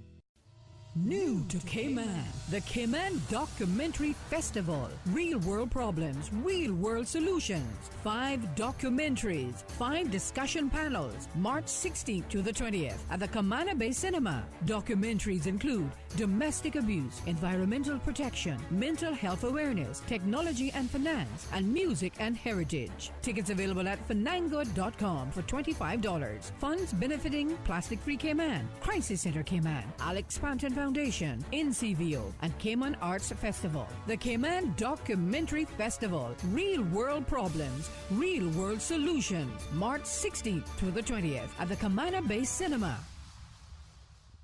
You can now book and pay online for your certified lateral flow test at www.hsa.ky/appointment. It's fast, easy, and convenient. Certified LFTs are $25 per test per person. HSA's testing center is located at 131 Center, McClendon Drive, behind Foster's Airport. Walk-ins for certified LFTs are also available. Need a PCR test for travel? These are now only $75. Visit hsa.ky/appointment for more information. Find out about all the community happenings from non-profit, community fundraisers, church events, and more with Radio Cayman's Community Bulletin Board 3 times daily. Don't be the one to miss out on the latest information for events taking place every day on all 3 islands. Radio Cayman's Bulletin Board, brought to you by UCCI. Visit www.ucci.edu.ky. Choose your dream and blaze your trail today. And by GNC, conveniently located in Queens Court, 7 Mile Beach, and Country Corner. GNC, more than sports, all fitness, mind, and body. Since March 2004, West Bay Pharmacy has kept their doors open to the local communities, even before, during, and after Hurricane Ivan. At West Bay Pharmacy, our staff provides so much more than pharmaceutical excellence. From the moment you walk through our doors to completing your cash out, our staff will have put your healthcare concerns at ease. We would like to take this moment to thank our loyal friends and customers. To us at West Bay Pharmacy, our patients are our primary concern. We provide thorough background checks and precise calculations to ensure your medical safety. Thank you for being a part of our family and for choosing West Bay Pharmacy, where we care about your health. For the record, with Ort Connor. Initiating system. For information that matters. For the record, with Ort Connor. Continues right now on Radio Cayman. Good morning and welcome back to For the Record. It is my pleasure to have in the studio with me again none other than Dr. Shari Smith from the Scholarships Secretariat. Before we went to the commercial break, there were a couple of points that I was asking Dr. Shari to discuss. But before we go there, we do have a WhatsApp message from one of our listeners, and that listener is saying, please ask Dr. Shari if the government's scholarship program is in any way dovetailed into a human capital development plan for the islands. Secondly, does she detect any feelings of frustration or empathy by scholarship students or applicants due to the fact that the scholarship grants are not monitored and are aligned with job placement and career planning when they return home? Okay, so the first part of that question, my brain is faltering. The first part asked, has to do with whether or not it is dovetailed or aligned in any way with a capital development plan for the islands. Okay, so in terms of a human development capital plan for the islands, I personally am not aware that there is a plan per se, right? And I'm sure that the government is probably working on one, but I'm not privy to that, right? So, and if they aren't, I will say we definitely need one, right? Yes. When we see that 56% of the workforce in the Cayman Islands is non-Caymanian. Yes. I believe that tells us something. Exactly, right. So there's a couple of things that we are doing that assist in that area. One, first of all, we do monitor our scholarships. We have we track every scholarship that we award. Every year we provide data to ESO in regards to the numbers that we have awarded, as well as the numbers of, in terms of specific majors. Mm-hmm. Recently, government launched a website called Careers, www.careers.gov.ky, I think, where recent graduates can actually go in, fill out information, and I actually have been contacted by some of our recent graduates who have gone on into the system and done this already, if they are looking at getting employment within CIG, within the government. And then, of course, we know that work also has a part of a registration program that they're developing. Currently, scholarships are, and I mean overall, right? Scholarships, there are not requirements, are limitations to what students can study. But obviously the areas such as nursing, teaching, those areas are critical, and we always need more, which is, so we are more supportive that when we see individuals going in those fields, to the extent where the government did, the minister actually initiated a overseas scholarship specifically for persons to go into education, specifically teaching, over last year, right?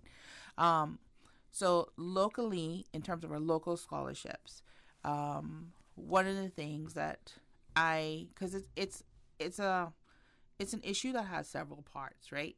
Because one, a student may apply for a qualification that we may not necessarily have in Cayman now, right? But 5 years down the road, we may have that opportunity for that student to do that service. So that's one thing that we need to be careful if we start limiting it to only, teaching accounting, accountants, and lawyers, right? It also speaks to, what is the purpose of our scholarship program that they have to look at. In terms of, is it just about giving them opportunities to educate themselves so that they can then, go out, whether it's here or wherever they are in the world, and represent Cayman, because obviously we know that there are some degree programs that we don't have the infrastructure for that. But students, when they get scholarships, they are in essence kind of bonded to return to the Cayman Islands for those who are overseas for the period of time that the scholarship has been awarded. Otherwise, then they will, the government or council can then enact, repayment requirements if they don't. Students are given an opportunity, specifically for those who are overseas, opportunity up to 3 years to defer their scholarship, because we know that sometimes there's opportunities for individuals to get additional experience and training once they've completed their qualifications, and we want them to be able to do that. But the end goal is to get them to return to Cayman, to give back to the Cayman and build up our society and our infrastructure. Locally, we don't have bonds per se, but students will sign a commitment form, and that commitment form is to, one, indicate and that they agree to abide by the academic standards that's required for the scholarship. The consequences of not doing that, which is that funding is suspended, and there's this conception that, they lost their scholarship. An individual does not lose their scholarship. Your scholarship funding can be suspended if you are not meeting the academic requirements. Once you bring your GPA back to those requirements, then your funding resumes, right? So, which, if I can interrupt you, which brings me back to one of the questions that I had asked earlier. When you apply for a scholarship, is it granted for the full period, of the program? Yes. So if you do a 4-year program, then that scholarship is for 4 years. Got you. And what we see locally for most people who are here locally, especially for those persons who have, they finished high school and they went straight into the workforce or had their families, and so now they're starting their education process, but they may be working full time. So we have the option as well as doing part-time studies and full-time studies. So obviously part-time is going to take you a bit longer, but we cover that once you are taking the required credits and you're making the GPA, that your bills paid. So most of the degree programs that are local, even to the law program, I think they range between 2.5 to 4 years, and so that's the range that most of the commitments are for. So again, locally, it's about that commitment that you are going to abide by the regulations and so forth. What we have also done, and this new system actually is going to allow us to be more efficient in providing the information and the data, is we will advise, we advise the education department, usually around this time, of the number of persons that we may have returning or that are proposed to graduate this at the end of the term for who may be in education. And so they know that they have 5 persons who could possibly be returning. And we communicate with the student or that, these are opportunities, you need to reach out to the education department.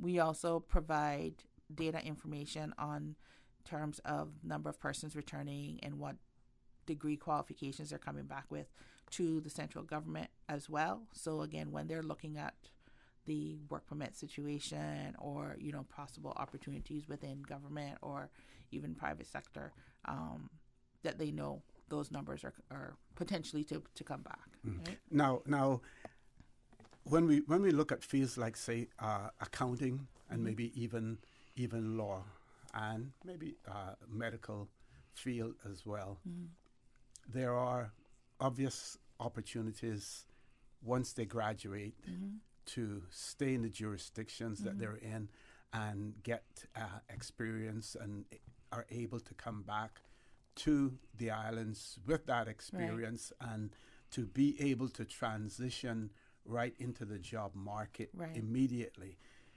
Then we hear the constant refrain, and in many instances it is true, where you have college graduates coming back and they're being told, yes, you have your degree, but you have no experience. I want you to talk about that and what, if anything, the Secretariat can do about that. We've heard from the Deputy Governor's office in that regard, portfolio of the Civil Service in terms of what they're doing now and even assisting in terms of salaries for people to be taken on, and they will supplement the salary that is being paid so that they can get that experience. I'd like you to talk some about that as well. And I'm throwing a whole lot at you, but that means I'm keeping you here until 10 o'clock this morning. So, folks, we're going to take a commercial break. Please stay tuned. For the Record with Dr. Shara Smith will continue after this short commercial break. It's in our name. Fried chicken. It's our thing. Others may try, but we have the original. We put the extra and extra crispy. And our secret in everyone's mouth. So if we want to make the best chicken sandwich, we just need to put our name on it. New Kentucky Chicken Sandwich. An abundant triple-breaded filet, premium mayo and pickles, all in a buttered brioche bun. The best chicken sandwich had to be KFC. Thinking of getting a hybrid but don't know much about them? Vamp Motors has 3 great reasons why you should own the Toyota CHR. Hybrids save fuel, run cleaner, reduce CO2 emissions, and even recharge their batteries while being driven. So there's no need to plug in your hybrid, making it both economical and fun to drive. And you don't have to replace your battery every 2 years. The CHR Hybrid is reliable, providing up to 1 million kilometers on the same battery and engine. Oh, and now you can save $2,000 off the Toyota CHR, starting at only $33,500. That's way more than 3 reasons. true, but the best one is that it's on sale now. Test drive the Toyota CHR today at Vant Motors, Walkers Road, while stocks last. Mama, Dada, Anna, Uncle, please go get your COVID-19 booster shot and take care of yourself. You're the reason I got vaccinated. You must practice social distancing and proper hand hygiene and never forget your mask. Help me, help you. Get your COVID-19 booster shot and take care of conditions that make you vulnerable. Get boosted. We're in this together. Visit www.gov.ky/coronavirus to learn more. Tune in every Monday through Friday at 12 p.m. for Radio Cayman's Midday Newscast. Radio Cayman, the people's station. Your trusted official source for the latest news. The 12 p.m. news is proudly brought to you by Health City Cayman Islands. World-class healthcare within your reach. The Ministry of Education invites all eligible Caymanians to apply for an Education Council local scholarship for the 2022-2023 academic year. To apply for a local scholarship or learn more about the various scholarship offerings, please visit the Scholarship Secretariat Unit's website at www.moescholarships.gov.ky. Applications close on Saturday, April 30th, 2022. Calling all amateur bakers in the Cayman Islands. Celebrate the Queen's Platinum Jubilee, taking part in the Cayman Islands Platinum Cake Competition. His Excellency the Governor Martin Roper invites you to submit your homemade dessert recipe to the Governor's office by April 3rd. Win a chance to have your dessert recreated for the Queen's birthday party in June. Do you have what it bakes? Well, submit today at gov.ky/Jubilee. For the record, with Ort Connor. Initiating system. For information that matter. For the record, with Orit Connor. Continues right now on Radio Cayman. Good morning and welcome back to For the Record. We're in the last half hour of the show this morning. We're talking with Dr. Shara Smith from the Scholarships Secretariat. We're talking about local scholarships, but we have expanded our discussion to not only talk about local scholarships, but overseas scholarships as well. And of course, I'm throwing some questions at Dr. Smith as well, but also our listeners are throwing some. And this listener wants to know whether or not there's an age requirement for scholarship recipients. You are never too old to learn. Okay. So there is an age requirement in terms of starting. So you have to be 18 or 17 going on to 18 by, I think it's September, end of September of the year that you're applying. But there is no cutoff age. So like I said, life happens. We have persons who start a little bit later. It's never too late to start pursuing your dream.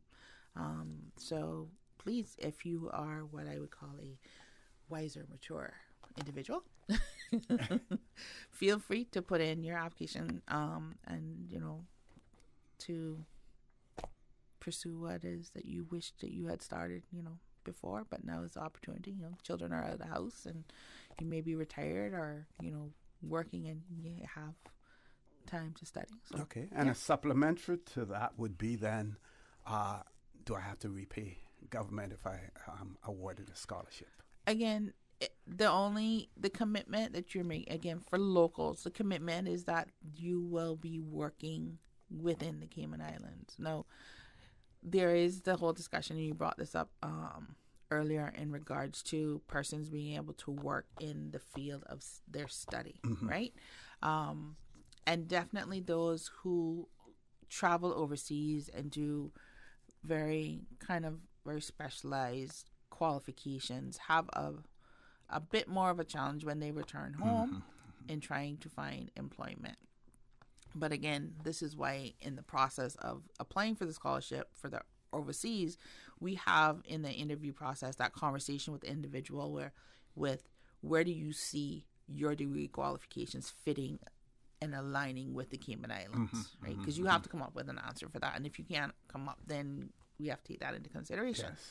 Now, locally, majority of the local qualifications and institutions here are actually the degrees that you would get from those local institutions will allow you and should allow you to get employment locally. But it's a twofold. It's a multifaceted issue, right? So we're providing the opportunity for the individual to get the education, right? The community now needs to ensure that there's an opportunity for them to get experience and training. And it's not just government. It needs to be government and the private sector, right? And then we need to then have the entities, whether it's work or immigration or whoever, the Secretariat can't handle this part of it, but whoever then has the capacity of monitoring the whole work permit situation, then they have a role to play as well, because then if you know that, companies are providing opportunities for internships, that individuals are getting their qualifications, then you need to ensure that, you're aligning with knowing who's going to be coming out and for work and on set day, right? But the other part too, I think the student also plays a role in the process, because you have to be willing to go after what you want. And so if you're going into the field of accounting, then having conversations or finding a mentor in that field that can help guide you through your education process. Also helping possibly link you up with opportunities for internships and possibly work placement, right? So everybody has a role to play in the process. It can't just be one entity. And I think that's where we get stuck in the conversation, is that we start to point fingers as well. The Secretariat isn't telling us how many people we got coming back, or, the government is not providing jobs. But everybody has a role to play. And if we're all doing, remember the concept of the village, right? So if the villagers are all doing their jobs and their part, then there's no reason why, we can't support, especially those of our students who are studying locally, because the institutions that are local are really catered to our local economy market, right? So, there should really be nobody going to UCCI or ICCI that isn't accessing some kind of internship opportunity in the field of study that they're pursuing. And you find this is going to bring us into the private sector scholarships as well, because you find that in the private sector, if they have granted a scholarship to an applicant, to someone, the likelihood of that person then interning with that particular company is much greater than the person just walking in and trying to get an internship, unless they're on some government program, as well. So and there's a plethora of private scholarships. There's actually a book that, and I can't remember the name of the book, but it's a scholarship brochure that's put out every year, and I think actually they also have a version of it online, because of course with COVID at one point we had to go fully online for everything, and that lists out all of the different private scholarship opportunities and when they usually are launched and when the deadlines are. Majority, I would say, of the private scholarships are usually directed towards individuals who are going overseas, but there are some that are for local. So especially if you're going to the law school, there's one I think that speaks specifically to like the marine environment and so forth. We have a few private funded, if you want to say, or scholarships that we administer, and that again is in very specialized areas such as like boat building, or specific to one was boat building and one was, I'm trying to think what the other one was, but it's culturally based, right? So what we do is when we're reviewing our applications, if we see an individual who is going in that direction, then we know that that person earmarked could potentially be the recipient of that scholarship. This person wants to know whether or not the Scholarship Secretariat has any linkage or visibility on the work department or the business staffing plan or work permit board's database? Short answer is we do not have access to that database. At one point in time when NWDA was under the Ministry of Education, we were able to access that database. But we don't have access to that. And really and honestly, the Secretariat does not have the capacity to do that as well, right? There are other government departments that falls under that they really need to sort out how they're going to organize it. You said you're involved in issuing the scholarship. There are other government entities. That everybody got to do their job, right? Everybody has to do their job. And so, I think those departments or those entities need to, we're willing to work with those departments and entities in terms of providing support and information. And we will direct our students. If we have someone in the community who has a job posting coming up and they contact us, what we will do, we obviously cannot give the names out to for confidentiality reasons, but what we will do is we'll ask them to put that in a kind of an advertisement format, and then we email that out to the group of students that it would apply to, so they're getting the information. Again, on the new web platform that we have at www.moescholarships.gov.ky, there are pages in which you find out information about scholarships and so forth, and we haven't launched it yet, but down the road we're hoping to launch a page where we can actually just kind of put those ads up, kind of like a billboard type thing. But again, Careers has been launched by the DG and POGS. Work is supposed to be launching their stuff as well.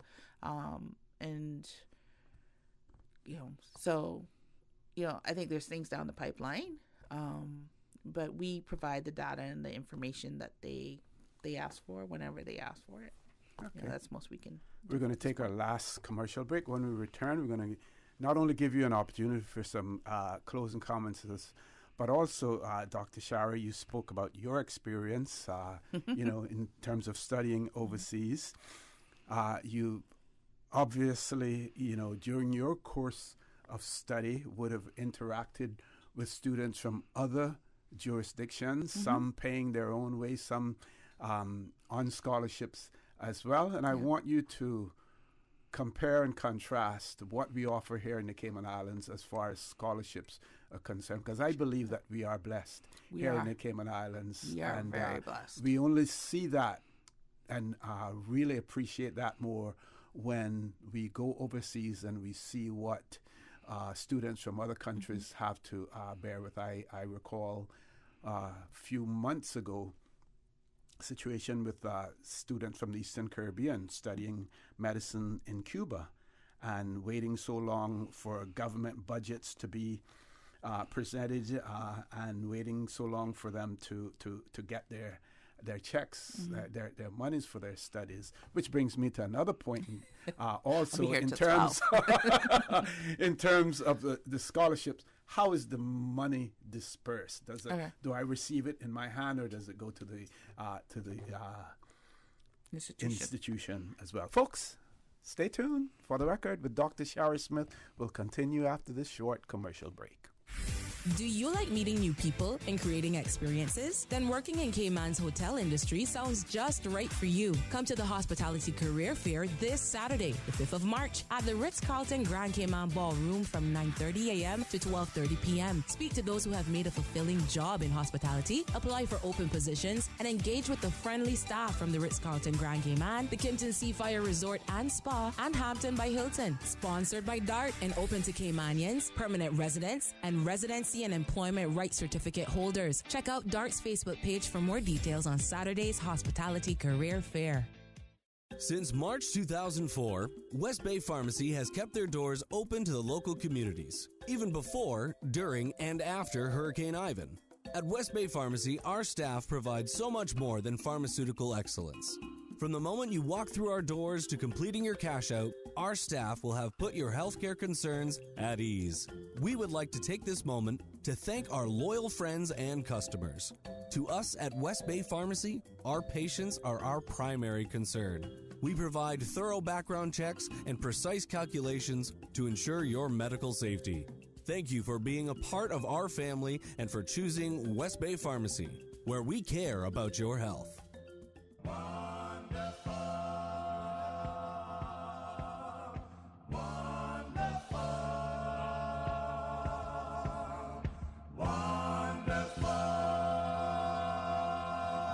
Your Yesteryear Musical, Saturday evenings at 8 o'clock on Breeze Radio. Entertaining, enlightening, and inspirational. Topical with CI cultural and heritage flashbacks. And the wonderful music of yesteryear. From the Thomas Edison era to the recent past. Your Yesteryear Musical, Saturdays at 8 p.m. on Breeze Radio. 105.3 FM in Grand Cayman and 91.9 FM in Cayman Brac and Little Cayman. For the Record is brought to you by Vamped Motors, the only authorized Ford and Toyota dealership serving the Cayman Islands. Coca-Cola, available across the Cayman Islands from Tortuga Distributors. Accept no substitutes. Taste the feeling with Coca-Cola. Brand Source Home Gallery, inspiring luxury. MedLab in Smith Road Plaza, your complete medical laboratory solution. Call 949-7331. West Bay Pharmacy, taking care of your health. It's in our name. Fried chicken, it's our thing. Others may try, but we have the original. We put the extra and extra crispy. And our secret in everyone's mouth. So if we want to make the best chicken sandwich, we just need to put our name on it. New Kentucky Chicken Sandwich. An abundant triple-breaded filet, premium mayo and pickles, all in a buttered brioche bun. The best chicken sandwich had to be KFC.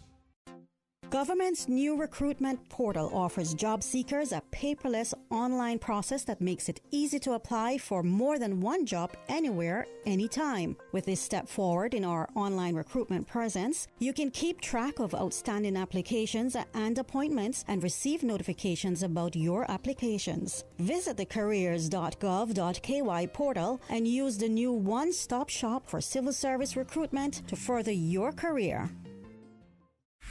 Do you like meeting new people and creating experiences? Then working in Cayman's hotel industry sounds just right for you. Come to the Hospitality Career Fair this Saturday, the 5th of March, at the Ritz-Carlton Grand Cayman Ballroom from 9:30 a.m. to 12:30 p.m. Speak to those who have made a fulfilling job in hospitality, apply for open positions, and engage with the friendly staff from the Ritz-Carlton Grand Cayman, the Kimpton Seafire Resort and Spa, and Hampton by Hilton. Sponsored by DART and open to Caymanians, permanent residents, and residency and employment rights certificate holders. Check out DART's Facebook page for more details on Saturday's Hospitality Career Fair.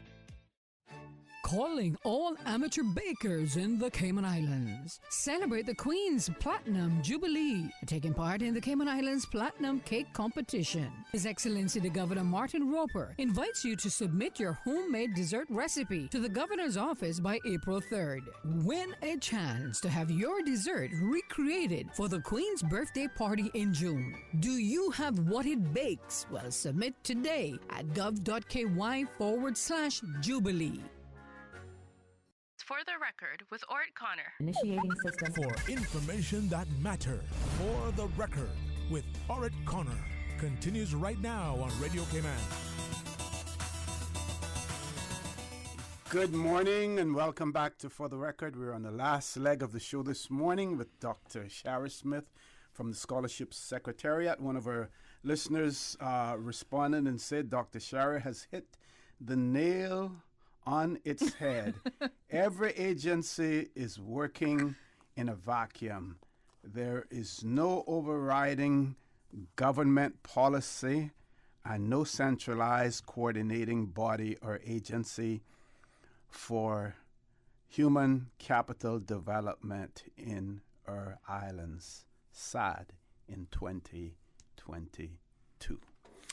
So we were talking about your experiences and your peers when you were in college. Many of them would have been on scholarships themselves, or partial, or whatever. How blessed are we? We are very blessed here in the Cayman Islands. You know, when I went to university, there were very few persons who were on scholarship. And I mean, when I was there going, it was almost, I think government covered almost like 80% of your tuition and your expenses. Most of the students, and I think it's the same today. I mean, when I talk to current students, you know, most students from other jurisdictions are either taking out student loans, or, you know, parents are paying for it themselves. So, you know, it's a substantial, you know, you graduate and you think, you know, you graduate with your degree, and you get your first job and you're making, you know, $60,000 a year, and you have to pay almost $1,000 a month in student loans. You know, that's a scary way to start off. Right? So, you know, here in Cayman, the fact that you know, the scholarship amounts that we have been increased for overseas potentially cover a majority of the costs, right? Especially if they're going to the UK, because UK's tuition right now is capped, and we do access the UK fees once you have a British passport. And in the US, obviously, it's a lot more expensive, and private schools in the US, you know, they are usually for profit, and so increasing tuition, so it gets a bit expensive. But I think, again, being a part of the process in terms of applying, that gives you, again, that part of that ownership, so that you know that I'm not just being handed this money and I can just kind of do whatever. I'm accountable, you know. And, you know, I have to say and be straight up, these young people, I asked my staff the other day, I said, man, do I need to like put on the mean Dr. Shari face or something? Because, you know, back in my day, we had some really awesome women, but they were serious. And I mean, the fact that you had to go into that office with all your documents and sit in front of them and go through your receipts and show your grades. And I mean, even though, you know, you might have been, you know, I knew I was walking in there with a 3.5 or a 4.0, so I knew the grades wasn't an issue, but you were really intimidated, and you were scared, right? You would come out crying, right? You had your check, but you were still crying, right? Our students don't have to go through that process. I mean, try to be as nice and accommodating as possible. We also take, you know, circumstances into consideration if there, you know, some unusual happened and that could have impacted their studies. But, you know, and I'm speaking to my students right now. I mean, there is still quite a few of you, and you all know who you are, and your parents know who you are, that have received scholarship money in September. I know you went to school, and I haven't heard, in quote Mr. Bush's words, from them. And I suspect it's because they probably have not performed the way that they thought they were going to perform. But you're still obligated to report your performance, right? And then that allows you also for us to have a conversation with you to say, well, what happened, right? We're constantly telling our students, stay in contact with us, because if we know that you're having difficulty, one, we're a support arm to say, you know, are you getting the support that you need? And this has been significantly important over the last 2 years, especially for our students overseas and our students locally, right? Because even though our students locally have struggled, you know, when UCCI and ICCI went on fully online, we had students who really struggled as well. But having that conversation, because then we can figure out how to help you help yourself, right? Rather than you ignoring it and then ending up getting deeper into trouble, right? Because we do have to report on a monthly basis. I do update council on how things are going with our scholars, and so forth. So, but you know, if you don't let us know what's going on, then we can't help you. So those of you who know you haven't sent in documentation, please, I expect to see email coming in to scholarships@gov.ky shortly. Yeah. And the closing comments. I know you want to talk a little bit about TVET as well. So my senior admin person is back from vacation, so she's already sending me emails on this thing. Yes, so we want to say that we do for local wise, we provide scholarships for some TVET programs. There are some TVET certificate programs at UCCI that the scholarship will cover. Not necessarily all of them, but there are some that we do. We also have Cayman Academy that came online last year, which is the cosmetology and beauty and spa school. So if persons are interested in those areas, then this is the opportunity again that you can look at filling out the application. You know, if you don't put in the application, then you do not have a chance to be considered. Yes. And one thing about putting in an application, you put in the application, you can be considered for the scholarship. And if something happens that you decide that, okay, I'm not going to be able to do this in September, then you have an opportunity to defer it, okay. right? But if you don't put in the application and then exams and everything come out great and you want to go and do that local opportunity and there's no application, then we can't help you until... Got to get into the mix early. Yes. You got to get into the mix. Yes. Okay. Yep. Final comments? Anything else? Just reminding persons, the application period is open now until April 30th. All applications have to be done online. If you have any questions, please email us at scholarships@gov.ky. Our website is moescholarships.gov.ky. If you have any questions, please contact us on our phone line 244-2482. And please ensure that the application forms are completed. Yes, please ensure your application forms are completed. Please read the directions on the application form so that you make sure you're putting in the right information.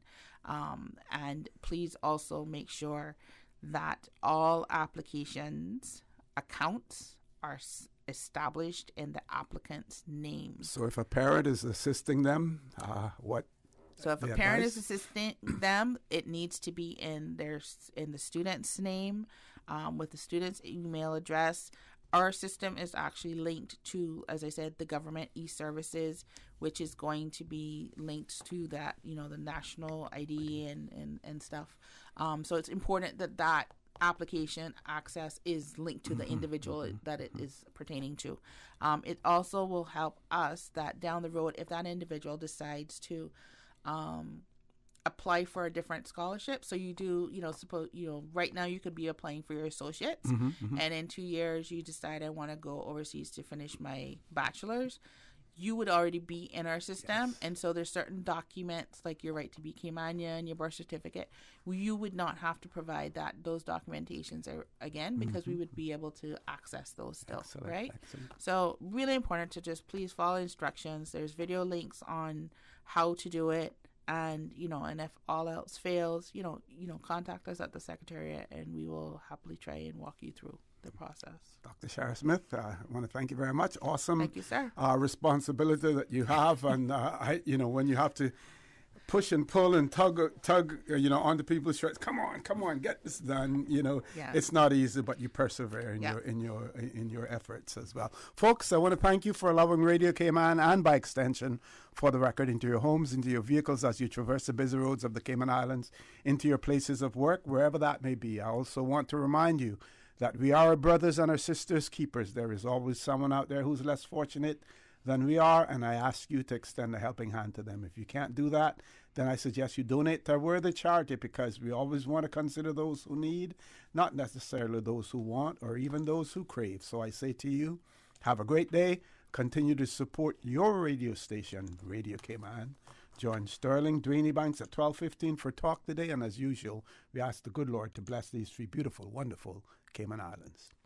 For the Record is brought to you by Vamped Motors, the only authorized Ford and Toyota dealership serving the Cayman Islands. Coca-Cola, available across the Cayman Islands from Tortuga Distributors. Accept no substitutes. Taste the feeling with Coca-Cola. Brand Source Home Gallery, inspiring luxury. MedLab in Smith Road Plaza, your complete medical laboratory solution. Call 949-7331. West Bay Pharmacy, taking care of your health. Radio Cayman. The voice. The heart. The soul of the Cayman Islands. Today's biggest news. Radio Cayman. Your voice, your choice. Local, regional, international. This is Headlines from Radio Cayman's newsroom. Today's biggest news. Moderate winds and seas are expected today across the Cayman area as a high-pressure system builds over the western Atlantic Ocean. Our forecast calls for partly cloudy skies, 30% chance of afternoon showers, and temperatures rising to the mid-80s. Russia has taken control of Europe's largest nuclear power station in Ukraine after it was hit by shelling. A fire started at the plant after it was shelled by Russian troops. The UN's nuclear watchdog said radiation levels and the safety of reactors were not affected. World leaders have accused Russia of endangering the safety of an entire continent, and Ukraine's president accused Russia of, quote, nuclear terror.